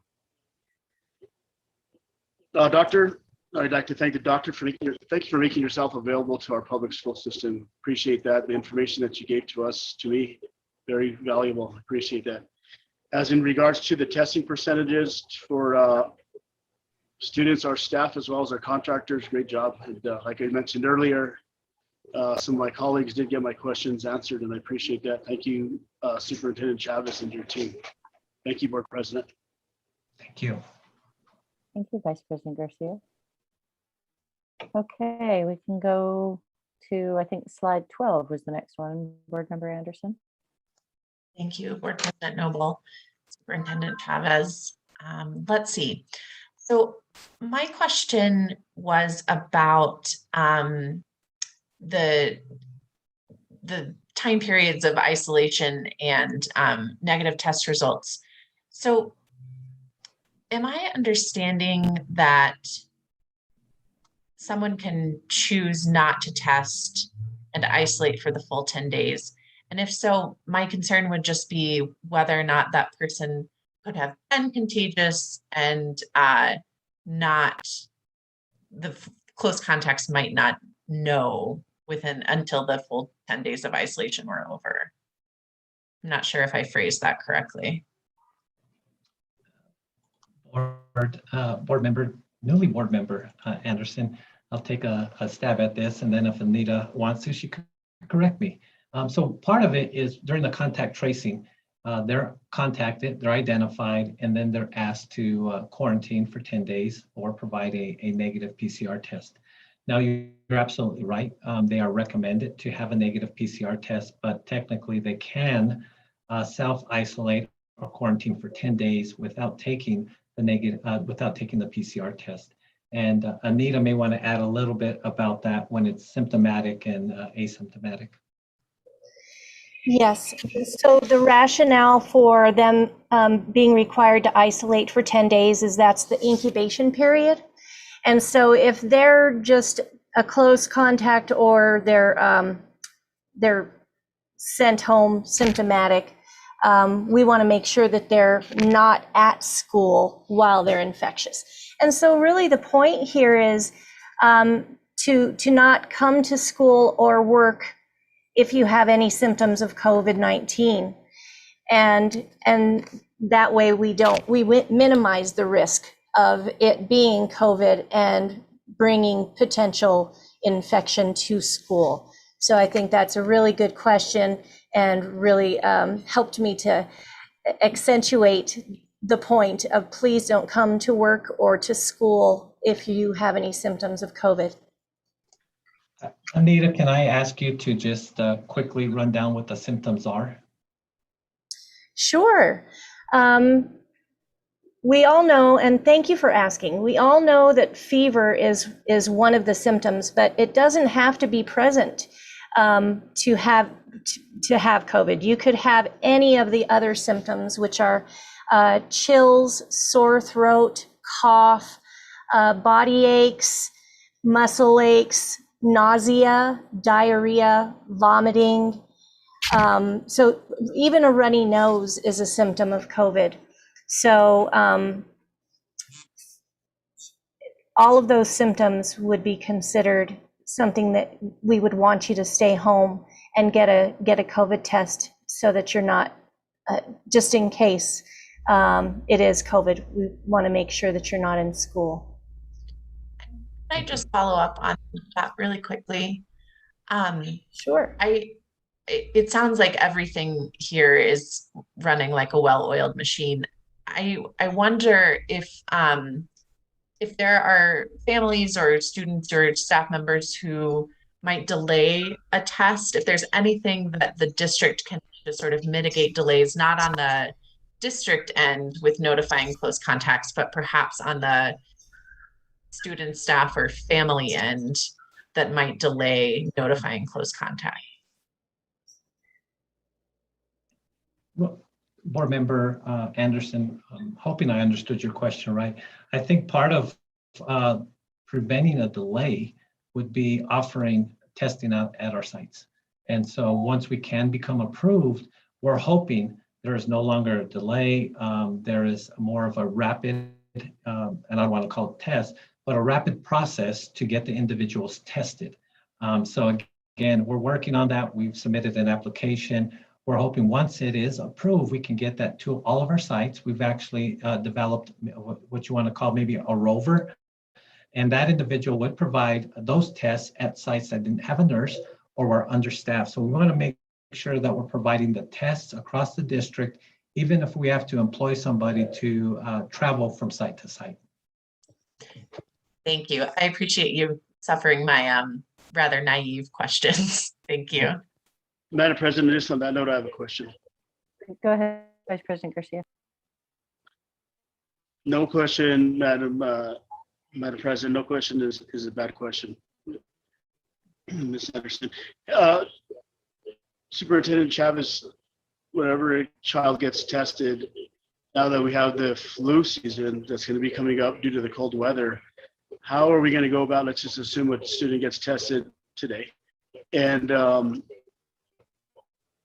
they start having a runny nose Monday, Tuesday. Are we prepared actually to give a follow-up test, or they do come with symptoms after they have been cleared? Are we prepared for that stuff? Thought about it? Yeah, Vice President Garcia, at this point, we cannot provide testing on site. We've applied to provide testing. So once it's approved, we will have that ability to provide maybe the initial and follow-up tests. We would recommend that they visit one of the sites if they have that ability to either go for a PCR through Christa St. Vincent or one of the options that's provided by the city and county. So right now as a district, we don't have that opportunity to provide tests on site. We're hoping to get to that point, and then provide not only the initial, but any follow-up tests after that. I will also. Madam President. Excuse me. Oh, sorry. I was going to say, I would also add that there are CLIA waived rapid influenza tests. And also I've seen, but I haven't researched the combination of COVID influenza testing as well. So it's something that the school district may want to consider. As you know, last year's influenza season was 0. We actually admitted no patients to the hospital, including pediatric patients for influenza and RSV. Go ahead, Secretary Bozay. Thank you. While we're on slide 12, I just wanted quick clarification on the Binax Now testing, which, as I understand, is what's considered a rapid test. And so that second bullet point where it says any antigen test must be followed by a PCR test, is that if the test is positive, or even if it's negative, a PCR test is still required? Board Member Bozay, we're using a Binax Now school-based test, we still want it to be followed up by a PCR because the PCRs are much more accurate. And so the Binax Now test might be helpful in order to quickly get someone off campus if they're symptomatic, and we would take that positive test result, but then we would follow it up with a PCR to make sure that it really was a positive test. And negative tests should also be followed by a PCR because they could be false negatives. And that's the thing that we get more with the antigen tests. And I don't know, Dr. Marks, if you want to add any to that. One thing I will say that repeated use of antigen testing on the same person actually increases its ability to detect cases. So this is the method that they use for screening nursing home patients, as well as the Santa Fe Opera used antigen testing, weekly antigen testing and multiple testing in some high-risk groups. And that increases the probability of getting an accurate test. Just a single antigen test by itself is not as predictive as doing a weekly test on the same person. Okay. Yeah, I guess I'm struggling a little bit with the cost of applying for those site licenses and what the real benefit is. I know I heard you, Anita, of course, say that ultimately that's not what the testing that we want to have on site. I just, if we're paying money and using resources, staff resources to run those tests, if they still need another test, either way to confirm positive or negative, it just seems like an unnecessary step. If the person's symptomatic, you're going to send them home anyway. So what good is a test that needs to be followed up with another test? That's a very good question. And I really don't have I know, yeah, it's all just a work in progress. I totally get that. I'm just throwing it out there, and I know that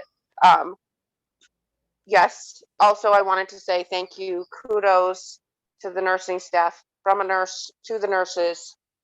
None of this looks like easy work, and I appreciate it. And I can tell just by the fact that, I have so many fewer questions this time around, that was an incredible presentation, and you guys have been working really, really hard to make changes and improvements.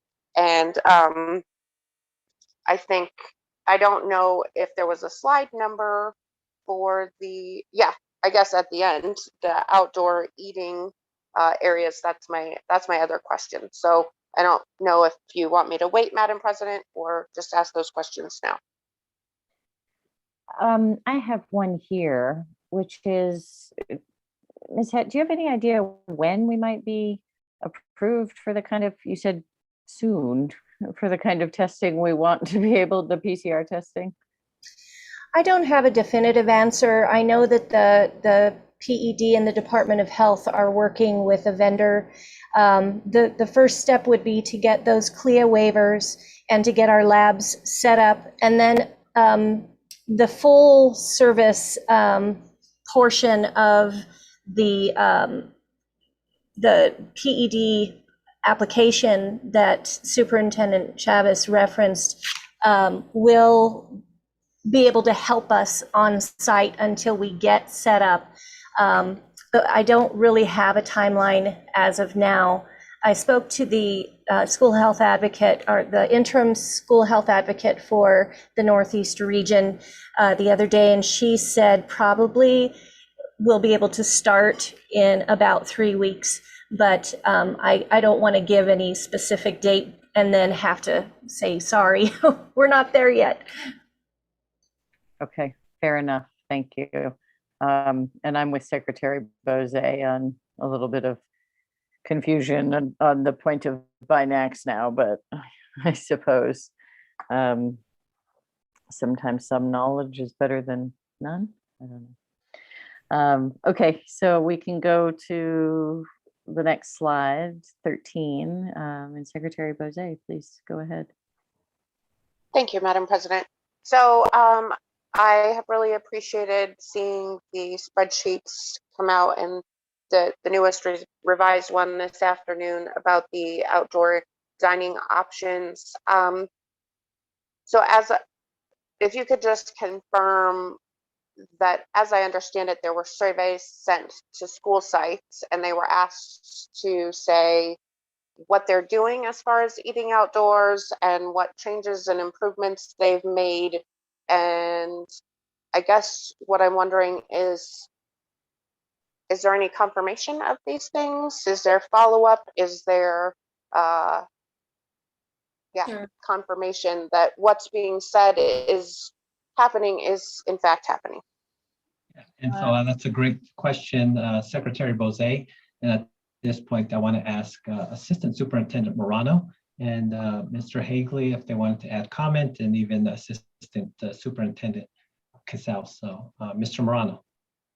Thank you, Superintendent Chavez and Board Member Bose for the question. Yes, we've been visiting sites all week. In fact, I was out at El Dorado yesterday to ensure that they are beginning their outdoor dining. They're waiting for some additional canopies, but they are using the outdoor space immediately outside the cafeteria, allowing a rotation basis for all grade levels. I was out at Chaparral and EJ this week, or at the end of last week, to ensure that they begin outdoor dining. Both principals, Erica Martinez over at Chaparral and Georgia Baca over at EJ Martinez, were receptive. Facilities crew helped out with bringing additional canopies and moving tables so that can take place. And it's gone extremely well. And again, I want to thank our facility staff for ensuring that we're getting the necessary equipment out there to help this happen. And we're continuing to look at other sites as well that are still waiting on equipment to help out with that. Assistant Superintendent Hagley, did you want to add anything about your schools? And Superintendent Chavez, I apologize. My dog is now barking, so I won't stay unmuted for long. But I would echo what Assistant Superintendent Morano said, and also to say that our facilities and maintenance department is also boots on the ground for us. So we do have several people who are not full-time at the school sites, who are visiting the school sites and making sure that the protocols that have been set up are being maintained. Great. Assistant Superintendent Casals, any updates on your schools? Secretary Bose, I have been out at the schools looking at the different setups and the needs, asking what the principals need, reaching out to our facilities. Today we did have I had a meeting with all of my principals together, and they had a conversation brainstorming some of the challenges they might be seeing and what answers they could give each other. One of the questions was, how are the kids able to be outside, go back in and take their trays? And they all, someone offered the suggestion, well, the custodians have different types of carts and so forth to collect the trays and take them back in, so the kids can go straight out to the playground. And they've all, commented how excited the students are and how well it is going. Wonderful. Thank you. Thank you so much. And I just, one additional follow-up question on the outdoor eating is that I'm concerned about the phrasing of students are being encouraged to eat outside. As I understand it and have heard it from many staff members, there is an issue with staffing and covering multiple locations. And in addition to that, we just know that it's safest to eat outdoors. And so I'm not sure really that giving kids just the option to eat outside is quite as much as we should be doing right now. Kids are going to sit with their friends. Oh, so-and-so sitting inside, so I'm going to sit inside. Yeah, but it's really safest to be outside. So I just want to put that out there, that I think it should be more of a strongly encourage, or we're going to do this as long as the weather permits, and not so much it's an available option. Thank you. That's all. Thank you. On that, I want to preface this by saying I basically think what we're doing in the Santa Fe Public Schools is amazing. I am continually impressed and I mean, really just blown away by the level of complexity and savvy with which this is all being managed. Having said that, I guess I just have to express my frustration on this slide that I seeing El Dorado began offering outdoor dining yesterday. I feel like this is something, and I know that many folks are in new roles and sort of thing, but we went through this last year and we should have been eating outside a lot since last year. And if we need help, if we need facilities, I think there are a lot of people that would bring tables, chairs, whatever we need. I know that it's always complicated because safety and verifying everything, but I guess I agree with Secretary Bozay that we need to be saying this is what we're doing. I think the weather's incredible, and I think we need to have the ability to be outdoors. We need to being outdoors. We need to be encouraging it. This is, we know that if we're going to have any transmission in schools, it will probably be when masks are off and kids are eating. So we have got to maximize the safety of this moment, the eating moment, and we've got to make this ready. We have got to make this work. At the end of last year, I think we were encouraging everybody to wear extra clothes because they were having windows open and more air and sort of thing. And we're not quite there yet. The days are still quite warm. We have highs in the 80s. But my sense is, this is just an imperative, and it's an area of somewhat unique frustration for me that I don't know what the lag has been. We've been back in school since August 6th. I recognize there's so much complexity, but I just want to underline the importance of us pushing, especially these next few weeks. I mean, we had Secretary Grace talking about how we're going to have a rough couple of weeks in the newspaper this morning. And, this is a way to mitigate those risks. And I really hope we are using our outdoor seating and that we're figuring it out, because this is really important, and eating is the biggest risk moment I'm pretty sure that we have. I mean, there may be others, but eating's a big deal. So really just hope we get it together and get everybody that we possibly can outdoors to eat. And whatever we need, I think this is where the can help. If we need to get sweaters and jackets when the time comes, again, if we need more facilities, canopies, tables, etc., let's figure this out. This is the kind of problem we can solve as a community, and should, and we've got to minimize the risk of transmission, particularly now that we have this Delta virus and the fast evolving situation. One other question and issue I wanted to raise, I apologize if I missed it in the presentations, but vaccination clinic at schools. Have we talked with, and I'm again appreciative of Dr. Marks being here with us and the partnership we get from Christus. Just wondering if there's been any talk about having vaccination clinics at schools, and I would say obviously both for families and students who are eligible. Yes, thank you, President Noble. Ms. Sue O'Brien, do you want to talk a little bit about the plans moving forward? Absolutely. Board President Noble, members of the board, Superintendent Chavez, Anita Hett and I have been working on this.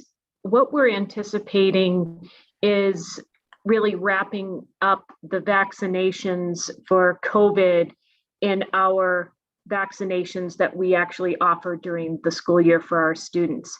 So that is definitely in the plans coming forward. As usual, we often have vaccination clinics. We also give them vaccinations by appointment at BF Young, at our building, at the student wellness, and at different school sites, but then at, actually at the school sites. Bigger schools, we have bigger clinics. Anita, did you want to add any of that? So that's coming. Yes. Currently, not currently, but in the month of August, in the last part of July, we did partner with the Department of Health and the La Familia and FEMA and some other organizations to have COVID vaccination clinics for our students. And in those clinics, we had, in the first two, we had about 80 participants at each site. We had one at Capitol High School and one at Santa Fe High School. And then at the clinic we had in August, the numbers increased a little bit more, I think maybe because of the $100 incentive that the Department of Health was offering for getting vaccinated in the month of August. But we are looking into the possibility of administering the COVID vaccine through our Vaccines for Children program, exploring the options there. Right now, the Pfizer vaccine is the only one that has been FDA approved, and the only one for students 12 and older. We're anticipating that we're going to actually be able to vaccinate younger children, not soon, but I've been talking to the Department of Health, and it looks like, there are studies going on to look into the possibility of vaccinating younger students. But currently the Pfizer vaccine is the only one that has been FDA approved, and it does have some deep freeze requirements. So we'll need to figure out, it can be stored for 30 days at refrigerator temperatures. So we can have a little bit on hand, but not a bunch at any one time until we get a deep freeze freezer. So we are definitely exploring what we can do and hope that we can be able to administer the COVID vaccine as we do all other childhood vaccines on the school sites. Thank you very much. Other questions from the board?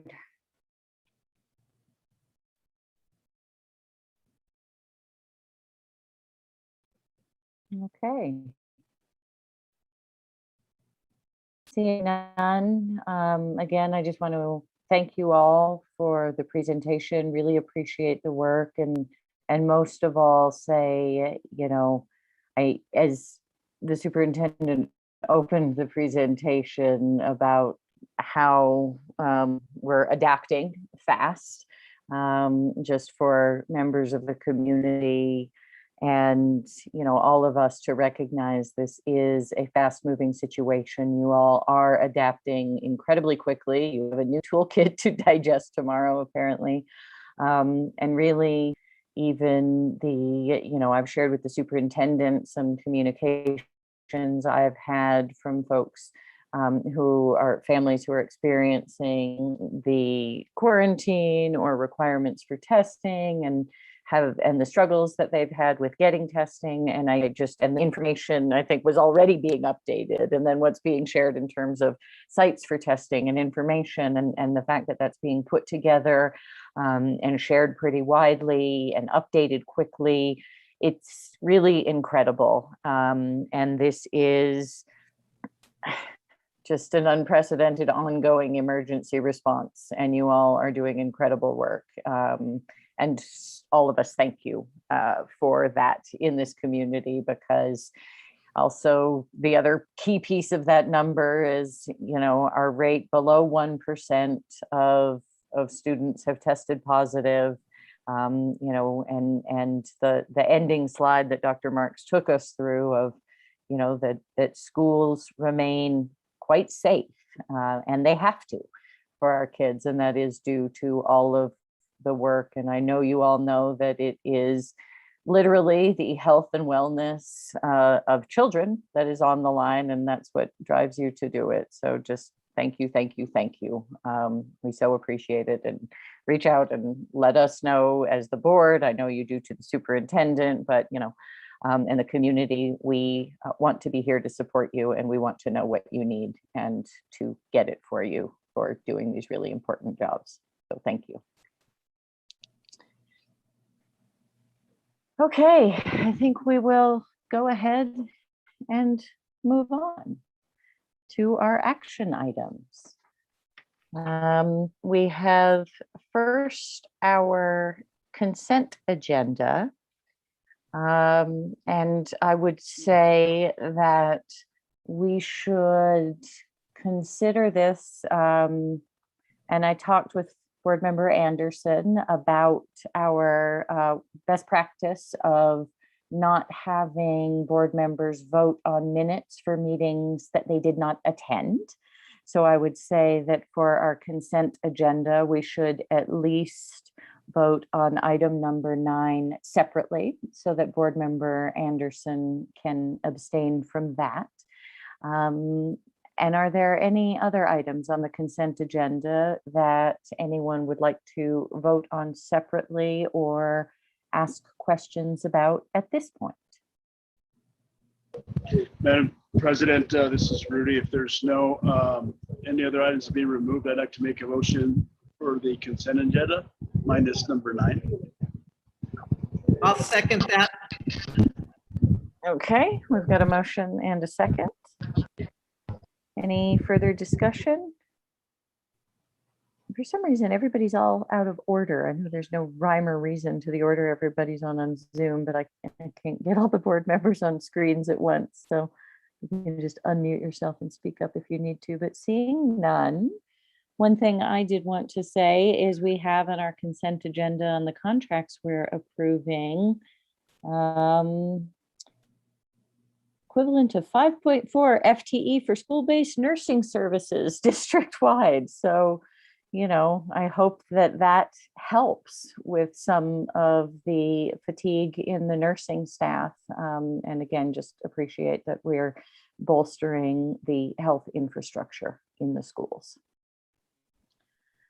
Okay, if there's no further discussion, we'll go ahead and do a roll call vote on consent agenda items 1 through 8. Vice President Garcia. Yes. Secretary Bozay. Yes. Dr. Gonzalez. Yes. Board Member Anderson. Abstain. And the president votes yes. Thank you all. And just for the record, that was an abstention, Board Member Anderson, yes? Yes. Okay. Then we'll go ahead and I will move for approval on item 9 on the consent agenda, the minutes for August 12th. Is there a second? I'll second. Thank you, Dr. Gonzalez. There's no further discussion. We'll go ahead and do a roll call vote there. Vice President Garcia. Yes, Madam President. Thank you. Secretary Bozay. Yes. Dr. Gonzalez. Yes. Board Member Anderson. Abstain. And the president also votes yes. Thank you very much. Moving on to action item B, resolution 2021/2022-2, request for retirement and disposal of technology equipment. Superintendent Chavez. Thank you, Board President Noble, members of the board. I'd like to introduce our CFO, Mr. Robert Martinez, and our Chief Information and Strategy Officer, Dr. Neil Weaver.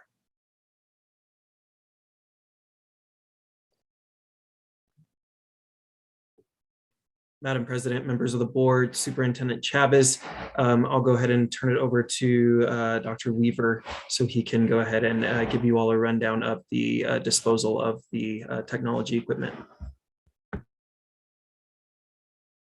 Good evening, Board President Noble, members of the board, Superintendent Chavez. The technology disposal includes 8,775 items, which are non-usable technology. They range from Chromebooks to laptops, desktops, and smartboards. As a note, our disposals are not typically, we don't typically dispose of this much at one time. However, during the last school year, because of COVID, we did not make any disposals. So we're catching up on that. And that's the consent in front of you. Thank you, Dr. Weaver. Any questions for Dr. Weaver or Mr. Martinez? Madam President, if there's no questions, I move for approval. Thank you, Vice President Madam President, Garcia. Go ahead, Secretary Bozay. I do have one quick question / suggestion, which I believe we talked about the last time we had this hugely long giant list of technology resources in front of us that I believe at that time it was Mr. Garcia's recommendation that if at all possible to donate to local nonprofits, get technology into the hands of those who might otherwise not have it or need it or use it. Even if they're not of use to us, they might be used to someone else. And so that's my 2 cents on that. But otherwise, I will second the motion. Okay, thank you. Dr. Weaver, do you want to provide any comments on what happens to the stuff? Absolutely. To every extent possible, we do make donations, and we, in addition, we have a buyback program that we engage in. So those, what you're seeing in front of you is true waste. Thank you very much. Absolutely. Okay, we have a motion and a second. Any further questions or discussion? Madam President, just really quick, if I may. Yes, go ahead, Vice President Garcia. Dr. Weaver, do these actually go out to auction, or are they actually going and getting disposed of after you guys have checked with any nonprofit that would and can utilize this? Vice President Garcia, members of the board, Superintendent Chavez, yes, these do go to disposal. We use an e-waste company that there's a process that they have to go to. We have to certify that the hard drives have been destroyed, and then they go through they're picked up and they go through an e-waste program. Thank you, Madam President. Just wanted to make sure that they're not just going to get dumped into the landfill. So there is a company out there that will take them once we actually have certified that the drives are out of there and not usable. Appreciate that. Thank you, Madam President. Thank you. Any other questions? We have a motion and a second to approve this resolution. We'll go ahead and do a roll call vote. Vice President Garcia? Yes, Madam President, thank you. Thank you. Secretary Bozay? Yes. Dr. Gonzalez? Yes. Board Member Anderson? Yes. And the President also votes yes. Thank you very much. Moving on to item C on our action items. That is the second reading of amended policy 501, approval procedure for contracts. And just to say, Board Member Anderson, when we amend a policy, as you'll become very familiar, we tend to have a first and second reading at two different meetings. So this is our second reading on this particular policy, as noted on the agenda. Superintendent. Thank you, Board President Noble, members of the board. I'd like to introduce our legal counsel, Mr. Josh Granada, as he takes us through the second reading of policy 501. Good evening, Board President Noble, board members. Welcome, Board Member Anderson. Before you, as we've noted, is the second reading of the amended policy number 501, approval procedures for contracts. And there's really only one change to this policy, and we're increasing the amount from $50,000 to $60,000. As I indicated at the last board meeting, after 2009, when this policy was last amended, in 2012, the legislature increased the amount from 50,000. Let me see.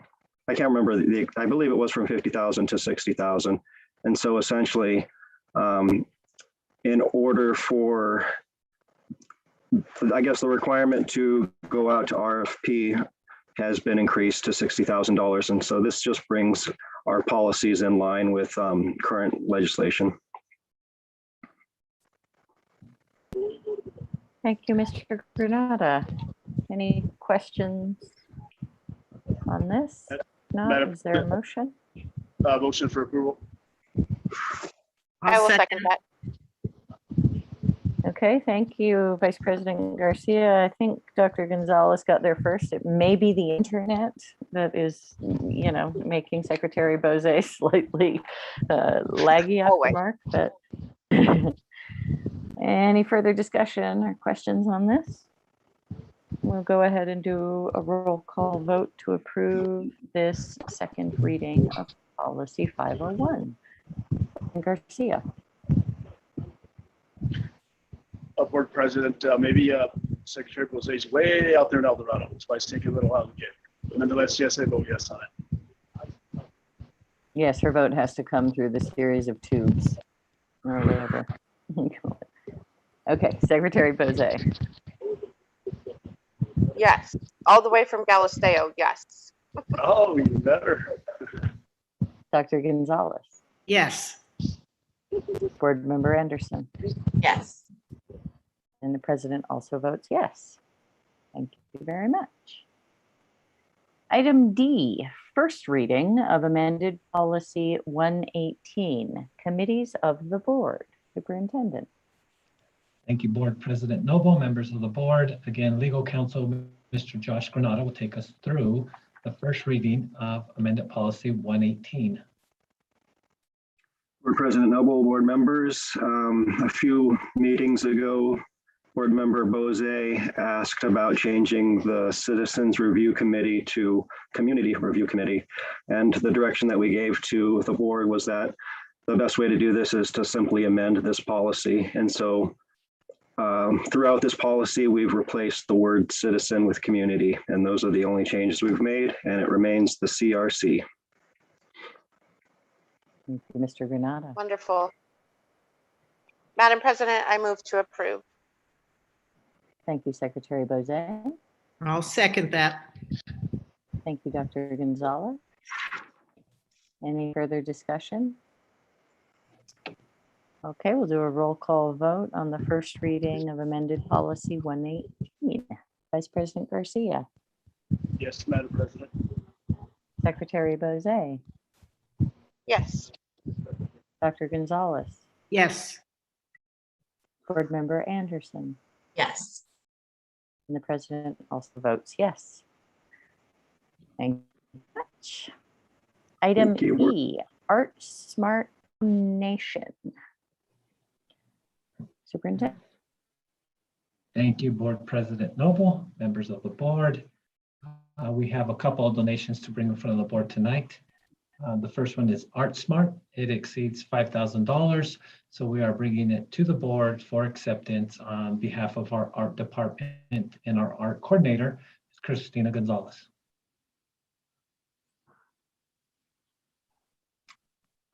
And we ask for approval of this donation. Madam President, this is Rudy. Vote for approval of the donation. I think you move, right? Yes. And sorry, who seconded? That was Board Member Anderson. All right, thank My you, Board first Member second. Anderson. Woohoo! Be quick. You got to be quick. Yes, it's true. All right, we have a motion and a second for the Art Smart donation. And just for the verbal record and anybody listening, is it 30 or 35, Superintendent, $1,000? Somebody. 30,000. $30,000. Okay, my memory was failing me, but it's a very nice donation from Art Smart. We are very grateful. Okay, roll call vote on the motion to approve the Art Smart donation. Vice President Garcia. Yes, Madam President. Secretary Bozay. Yes. Dr. Gonzalez. Yes. Board Member Anderson. Yes. And the President also votes yes. Item F, Public Service Company of New Mexico donation. Superintendent. Thank you, Board President Noble, members of the board. This is the second donation we're bringing in front of the board tonight. If I remember correctly, it is an $8,000 donation accepted on behalf of Santa Fe Public Schools by our Chief Equity, Diversity, and Engagement Officer, Crystal Ibarra. So we ask the board to approve donation from the Public Service Company of New Mexico for the amount of $8,000. Madam Chair, this is Rudy. Move for approval. Thank you, Public Service Company of New Mexico. I'll second. I'll second. I think she just beat you that time, Secretary Bozay. Okay, we have a motion by President Garcia, second by Dr. Gonzalez. There's no further discussion. We'll do a roll call vote.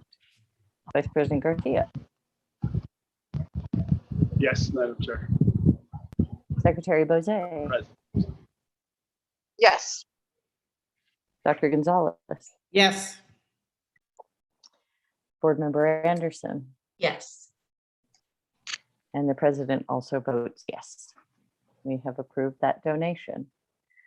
And as a point of privilege, I want to thank the superintendent and Mr. Martinez for finding a place to cover what was $4,000 for the NJROTC in our budget. This is something that all of us, but also notably Board Member Price, were passionate about not taking a $4,000 donation from the NRA for ammunition, I believe it was, for target practice. And this was at a time when we'd had a recent school shooting, and the ROTC is a program with incredible engagement and that has a lot of loyalty and devotion from the students and faculty and families engaged. And it's great that we were able to find a private donor to cover that initially. But the board did make a commitment that we would continue to cover that and not take the funding from the NRA. So I just want to acknowledge that and say thank you, Superintendent, and thank you to our CFO, Mr. Martinez, for the work to find a place in the budget, because it does feel important. You're welcome. Okay, moving on to item 11, board discussion and possible action. Item A, Resolution 2021-2022-3, Career Technical Education. Dr. Gonzalez, would you like to speak to this? I think we can stop the screen sharing for this one. Thank you. Sure. I met with President Noble for breakfast, and we talked about places that we'd like to go. And I said I was very interested in career and technical education. And she suggested I work with staff to do a resolution because it would sort of solidify what we have. We will start out with I'm working with the staff. I'm working with Deputy Superintendent Romero, and I'm also working with Michael Hegley and Carl excuse me, I'm getting very congested as the night goes on. I'm sorry.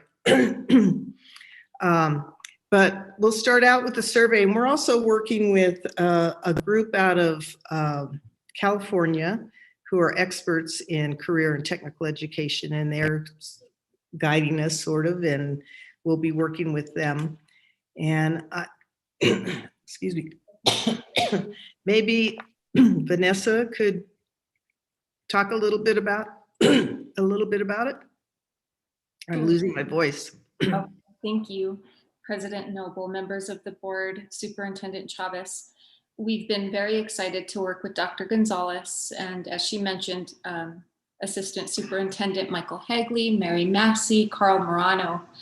And we have created an action plan with some steps from surveying our current programs and seeing what we have available.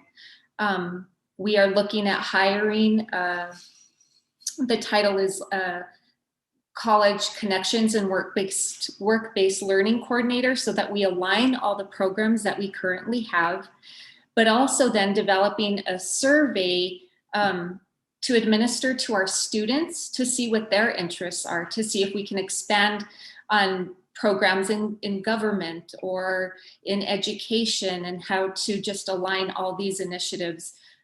Because we do have some great pathways currently, but having the support of somebody to coordinate all these reach programs, like with the community college, and then also with the workforce. So we've been really excited. We worked on an action plan. We developed a resolution, but it's in draft at this time. And we are working with, as Dr. Gonzalez mentioned, a company out of San Diego who's very savvy, and that's providing us some guidance. And we have been meeting with them weekly. They plan to come in a couple of weeks to visit some of our schools. So we're really excited about that. Mr. Hagley and Mary, would you like to add anything? Thank you, Deputy Superintendent Romero, Superintendent Chavez, Board President Noble, and members of the board. The other thing I would like to add is that we have a couple guests on our meeting tonight who are partners with us in this work. I wanted to recognize them from College and Career Plaza. Aliyah Noor, the Executive Director, and Diane Garcia Piro, who's the Secretary of the Board of College and Career Plaza, are with us tonight. College and Career Plaza offers students free mentoring and strategic guidance programs at both Santa Fe High School and Capitol High School, encouraging students to broaden their future thinking and providing them with the practical tools that they need to achieve their college and career goals. And I wanted to highlight our partnership with them tonight because we're currently brainstorming with College and Career Plaza to be able to provide a one-stop shop for students at both of these high schools in order to connect with the mentorship and internship opportunities that exist currently in our community and within our school district. Would either of you like to say a few words? Thank you for being here.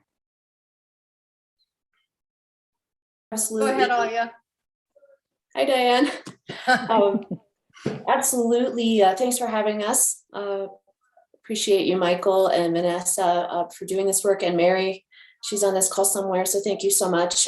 We had a fantastic meeting together recently to talk about college and career readiness and CTE and how College and Career Plaza can better support the district's efforts moving forward and strengthening the current programming, helping to ensure that students are enrolling in the programming and are aware of it, which is something that we can definitely help with, as well as being supportive of this new position. We're really looking forward to working with that individual. We are operating from two centers that are based in the libraries at Santa Fe High and Capitol High School. We're working with students one-on-one primarily, and we're able to, they often come in groups as well, but we're able to sit with them and have those conversations. And so having all of the information so that we can help guide and direct them, as well as making sure that we're aligned with the district's goals, for this work. It's a good thing. So I'm happy to be connected into this and to support you all in this meeting tonight. So thanks for having me. Thank you. I want to add, it's great to see everybody again. Many of you know my passion has always been with career and college education. And I am so excited to see the progress that the district has made in continuing to support students in their learning and their transitions as they go from each level, elementary to middle to high and into college and or straight to work-based work opportunities. So we're excited. We have a fully supportive board of directors who are passionate about this work, and we're excited to support you. So thank you for all your efforts. Thank you so much for being here. Dr. Gonzalez. Madam President, I'm just very excited to be working with the crew from Santa Fe Public Schools on this. And I did want to acknowledge a teacher that works in the medical pathways. She was invited by the Legislative Education Study Committee to present the medical pathways, and they were very excited about her presentation and want to find out more about it. So I think we're on the right path. Secretary Bozay. Thank you, Madam President, members of the board, Dr. Gonzalez for working on this. I don't know if anyone here is aware, but recently Representative Teresa Ledger Fernandez met with the Santa Fe Area Home Builders Association to talk about, workforce solutions, so to say. And one of these things that came up was, very much along these lines. And so I just wanted to put that out there and to encourage maybe reaching out to the Santa Fe Area Home Builders Association for collaboration in this project, as well as they have many people who could come and speak to students who are in some of those careers, and might also be another avenue for some volunteers and or mentors to work with students. The executive board of the Home Builders Association is very interested in working with the public schools, and I think that this is a project that they would like to be involved in if you're willing to collaborate with them also. Thank you. Thank you. Vice President Garcia. Madam Chair, this is great. This is awesome. I would love to work with the deputy superintendents as well as Dr. Gonzalez on this. As a member of the Northern Workforce Solutions Board, this is something that we've been talking about for the last 3 to 5 weeks, and working with different trades throughout the community. And one of the items I would like to work on is, as Secretary Bouzet mentioned, the home builders program. Also, there's a couple of friends of mine that I went to VOTEC. A couple of friends of mine that did go to VOTEC, and anything from the collision centers. I have a friend of mine, he employs about 35, 40 individuals for his collision center, plumbers, electricians. If we could actually gear that survey to some of these businesses to see what they actually need in their line of work, that would be great as well. And so I would like to work with Dr. Gonzalez on this as well, if I may. And this is just great. I'm happy to see that. It's funny coming to a dream of mine that I have. Like now, Northern Workforce Boards working with schools. Schools are working with the career pathways, as well as working with the community and the different businesses out there to what they actually need in the next 5, 10, 15 years. But thank you, Madam Chair. Thank you for everybody that's working on this. Madam President, the idea too is not only to survey the students, but to survey parents and the community to find out and to look at trends that are happening in the workforce. And and when I was running, and I was invited to meet with the union folks, and one of the things that they told me is that they aren't being replaced, and they're getting older and they want to retire, but they need workers to fill in their spaces. So we do need all kinds of people out there working. And so I'm excited about this. And yes, Vice President Garcia will invite you. And you can attend when you can attend. We will need to talk to our board attorney, just as I've been in the loop on this, and that makes 3 of us, which is too many. So we may also, but I just want to say Dr. Gonzalez has incredible knowledge and great leadership on this, and the team. I was so impressed by all of what's going on and the plan and items that was floated there. And maybe it's worth, Superintendent, if we can carve out the time. And this was something Board Member Anderson and I had a bit of a conversation with our board attorney today. And this is the hard part, is we want to work together more, but as a board, of course, we have to, if any 3 of us are going to have a conversation, we have to notice it. So, maybe we can just work on whether we do a study session on this in order to have really robust presentations and discussion on this, or how we can figure this out, because we do need to go through the superintendent and make sure that outside of board meetings, only 2 of us are discussing anything. In the first meeting, both Kate and I were there, by the way. So yeah, Madam Chair, I'm okay with you guys attending. If you guys already have 2, I'm okay. I'll just take the advice and leadership from you both. Thank you. Well, I would love the idea of a study session. I think that I think there could be a lot of really good conversation and presentations, and that way we can all participate without breaking any open meetings rules. Yeah.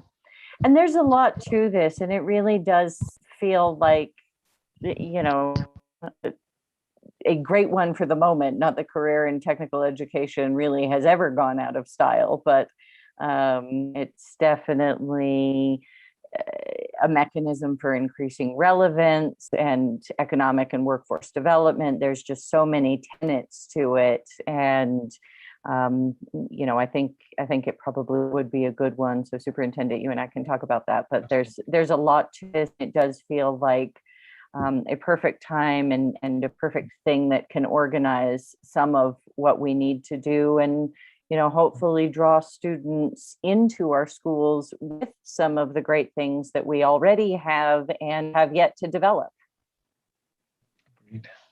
And great private partners too. I mean, it's just, it's a perfect one for a lot of engagement and a lot of different brains for sort of obvious reasons. But again, Dr. Gonzalez, I just so appreciate your thoughtfulness on this, the work that you're doing with the team, and willingness to include all of us who care so much about this. Well, let me tell you, I'm excited because I finally feel like I'm able to contribute to the board. I mean, so much of last year was just Zoom. And it feels good to be able to meet with people. But I am losing it. I'm really getting stuffy and my throat hurts more. And so I think I'm gonna just leave the meeting now. Okay, we won't make you stay for the final gasps of the meeting. Take care of yourself. Thank you. Take care of yourself. Feel better. I did get a negative test, so that was a good thing. I just have a cold. You're still cold. All right. Bye-bye. All right. Thank you, Dr. Gonzalez. Okay, moving on to board committee appointments. Audit committee, District 4, I think that's you, Vice President Garcia.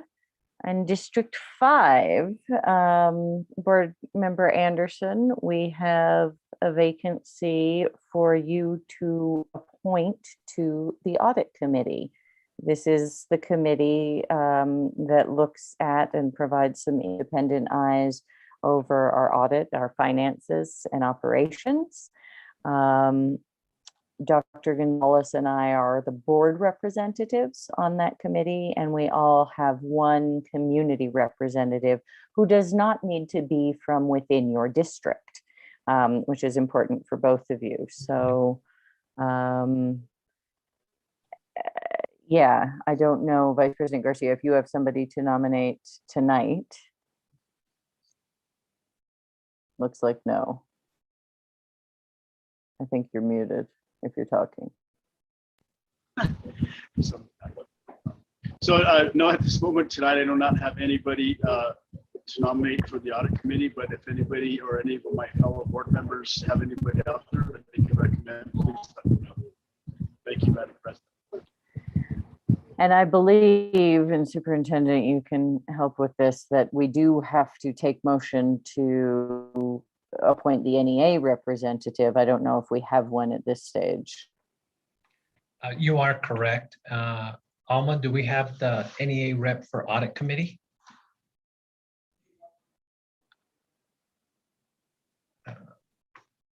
Sorry, I believe we don't put an NEA rep for the audit committee. It's just for the CRC, my understanding. Okay. Robert, he's on there if I'm not mistaken. He can confirm. Right, that is correct. Okay. Okay. All right. I was following the agenda, but that's just a little bit of I've been on the audit committee for 4 years and we've never had an NEA rep. So that's my understanding as well. Okay.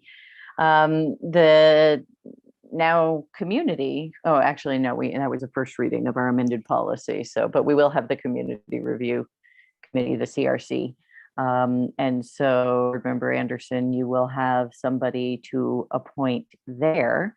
If I'm not also mistaken, Secretary Bose, your designee to the CRC was Ms. Anderson. So you're going to have to find somebody new too. That is true. I am not prepared, but I will try to find another name by our next meeting. Yeah, well, we hopefully Miss Anderson is on that committee with me regardless. Good point. We need to do our board committee appointments. Okay. Why don't we take that up next time? It's good to do it with a full board, and as we've lost Dr. Gonzalez, and we don't think we noticed that for board members to be. I forget how that might go, but we did it a little bit differently before.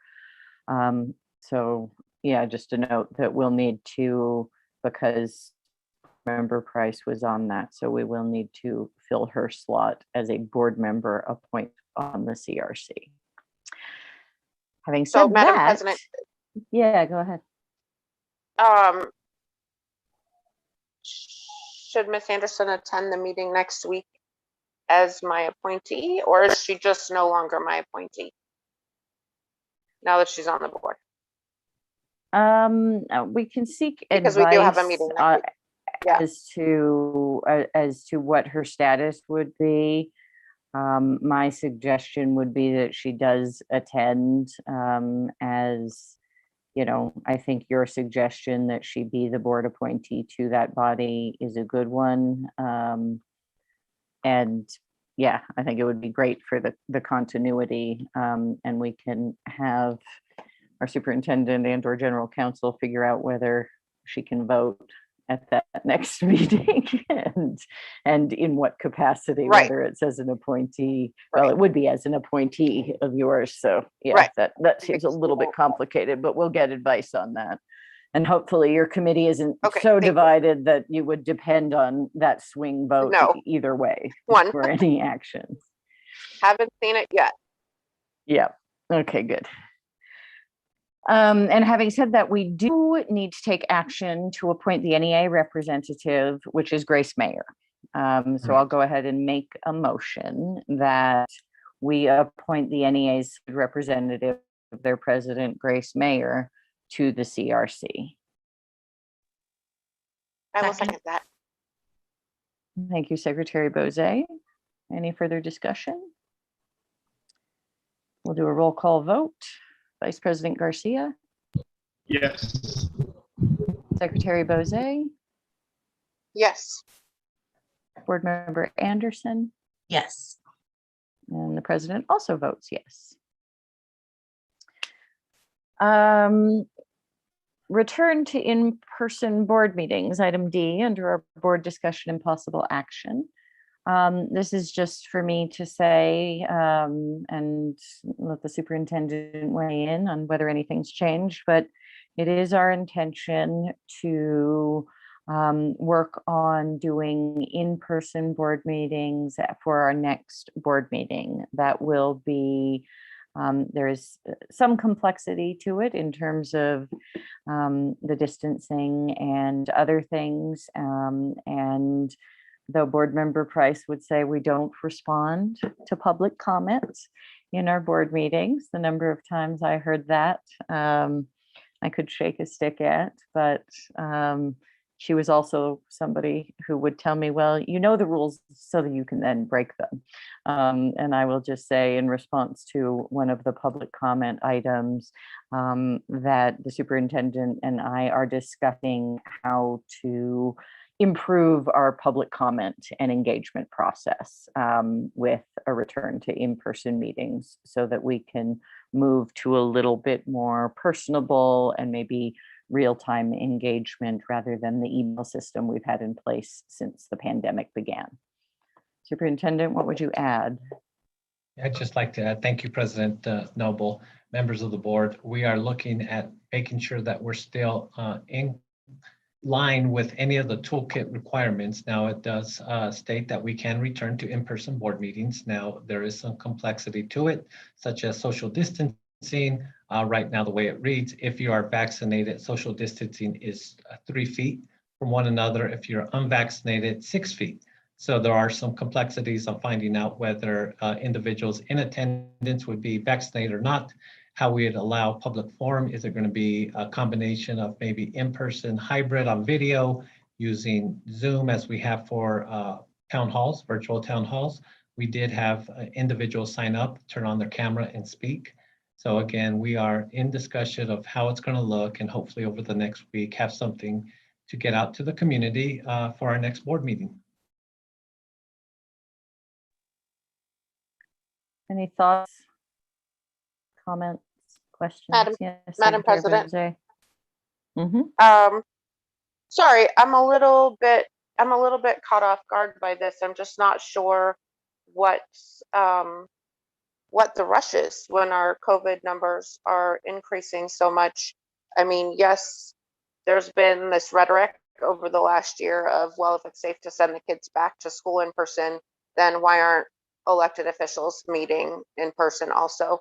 And frankly, while on the surface that might seem like a logical argument, it's just not. I mean, as a country, in my opinion, one of our biggest failures during the pandemic has been the ability to prioritize our activities and saying what's actually essential and what's not. And so we have this kind of all or nothing approach. And the reality is that we've all come to accept and understand and agree upon the importance of kids being in school in person, that is very crucial to them when at all possible. But I struggled with sending my kids back to school in person without a vaccine available for them, and ultimately decided to send them back. But I'm just crossing my fingers and toes that they're safe and that that's okay. And because they're still unvaccinated, I'm continuing to be very careful with my activities. I'm not eating indoors in restaurants. I'm not going to stores unnecessarily.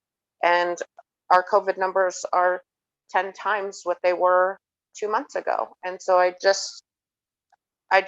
seems like strange timing to me that, of course, if we were still in the situation that we were in June, that would be very logical because it's generally safe. But I feel strongly right now that it's not the right time to make that big of a move. As much as I miss all of you and wish we could be sitting around a table together, I have serious concerns about doing things that ultimately are not necessary for us to carry our work out. It's more enjoyable, but it's ultimately not essential. So that's my 2 cents on the meetings in person. I would love it and I miss you guys, but I just don't feel like the timing is right at this juncture.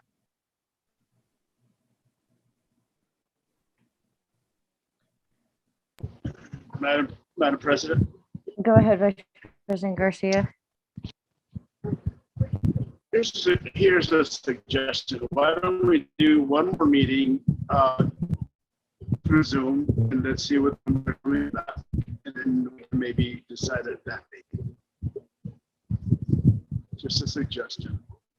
So you said, sorry, you broke up a little bit. One more meeting through Zoom and then decide at that meeting? Let's look at the, yes, and let's look at the numbers and see where the numbers are at. I definitely see the concerns of Secretary. That's just a suggestion. Okay. I don't actually feel super strongly either way. And we've been sort of moving in this direction, but I'm happy to wait and see how it goes. I don't know, Board Member Anderson, if you have feelings at this stage. I think we might ask the superintendent to also get Dr. Gonzalez's view when her head is not full of congestion. Absolutely. And, that might be a great suggestion by Vice President Garcia as we have a holiday approaching. And so, you could see a spike if outdoor activities and large groups are taking place. So it could be, a safe suggestion moving forward. So I will reach out to also Dr. Gonzalez to get her opinion on this. Okay. Thank you very much. Let's keep talking. See how that goes. Now, we are, I believe, still planning on a board retreat in person on September 11th. That would be reasonably masked and distanced. Superintendent Chavez, I don't know if you have any updates or if we have a location. Yes, Board President Noble, members of the board, we do have a location. It will be held at La Fonda on September 11th from 9 to 12 o'clock. And our new board member, Anderson, will be invited as part of our group. Great. And it's always the hardest part for me is when the questions come about food for the board. So I believe there will be a continental breakfast and coffee provided. And I don't know if there was a question about us having lunch as well. If we're going 9 to noon, I'm inclined to say, let's not do lunch. We'll have the breakfast snacks if we need it and can then go our separate ways and have lunch. But does anybody have strong feelings about that? Alma texted me something about salmon, which I guess we did have plated salmon the last time, which maybe was nice, but it seems like a long retreat if we do 2 meals, my goodness. Alma, go ahead, please, Ms. Bahar. Sorry, I didn't mean to do that. But yes, that's Oh, okay. All right, you weren't actually raising your hand. Got it. Vice President Garcia, did you want to weigh in? Sure, Madam Chair, I'm okay just having breakfast, continental breakfast, that's fine. All right, well, and anybody can get in touch with the superintendent with feelings about that. But we're talking, and again, we'll just update the time, 9 to noon, right? Superintendent? Correct. Okay. All right, we've got a little time. It is only September 2nd, so we've got 9 days to think about it. Now, here's the important part. This is the part I really do feel strongly about. If board members could email the superintendent any items, or just think about at least. I think we have a reasonably comprehensive agenda drafted, but we just want to make sure that if there are specifics that you want to talk about, that we do get it noticed on the agenda. We do have a section for board member priorities, so we can talk about that. I also am hoping we'll have a little bit of time to go through just some of our agreements and norms.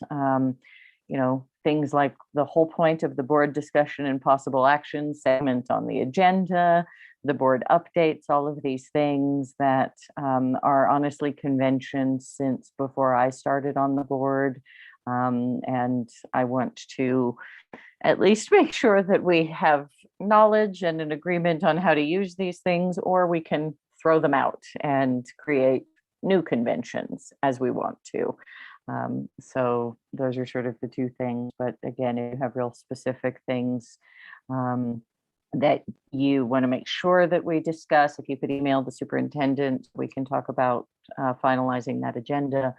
But otherwise, board member priorities and board norms are sort of the 2 big topics to be on the agenda then. And looking forward to it, and hopefully we can do some good work in thinking about how we work together as a board. And obviously we have a new board member, we have a new superintendent, and we have an evolving picture of public school. So lots to talk about. Anything else on that?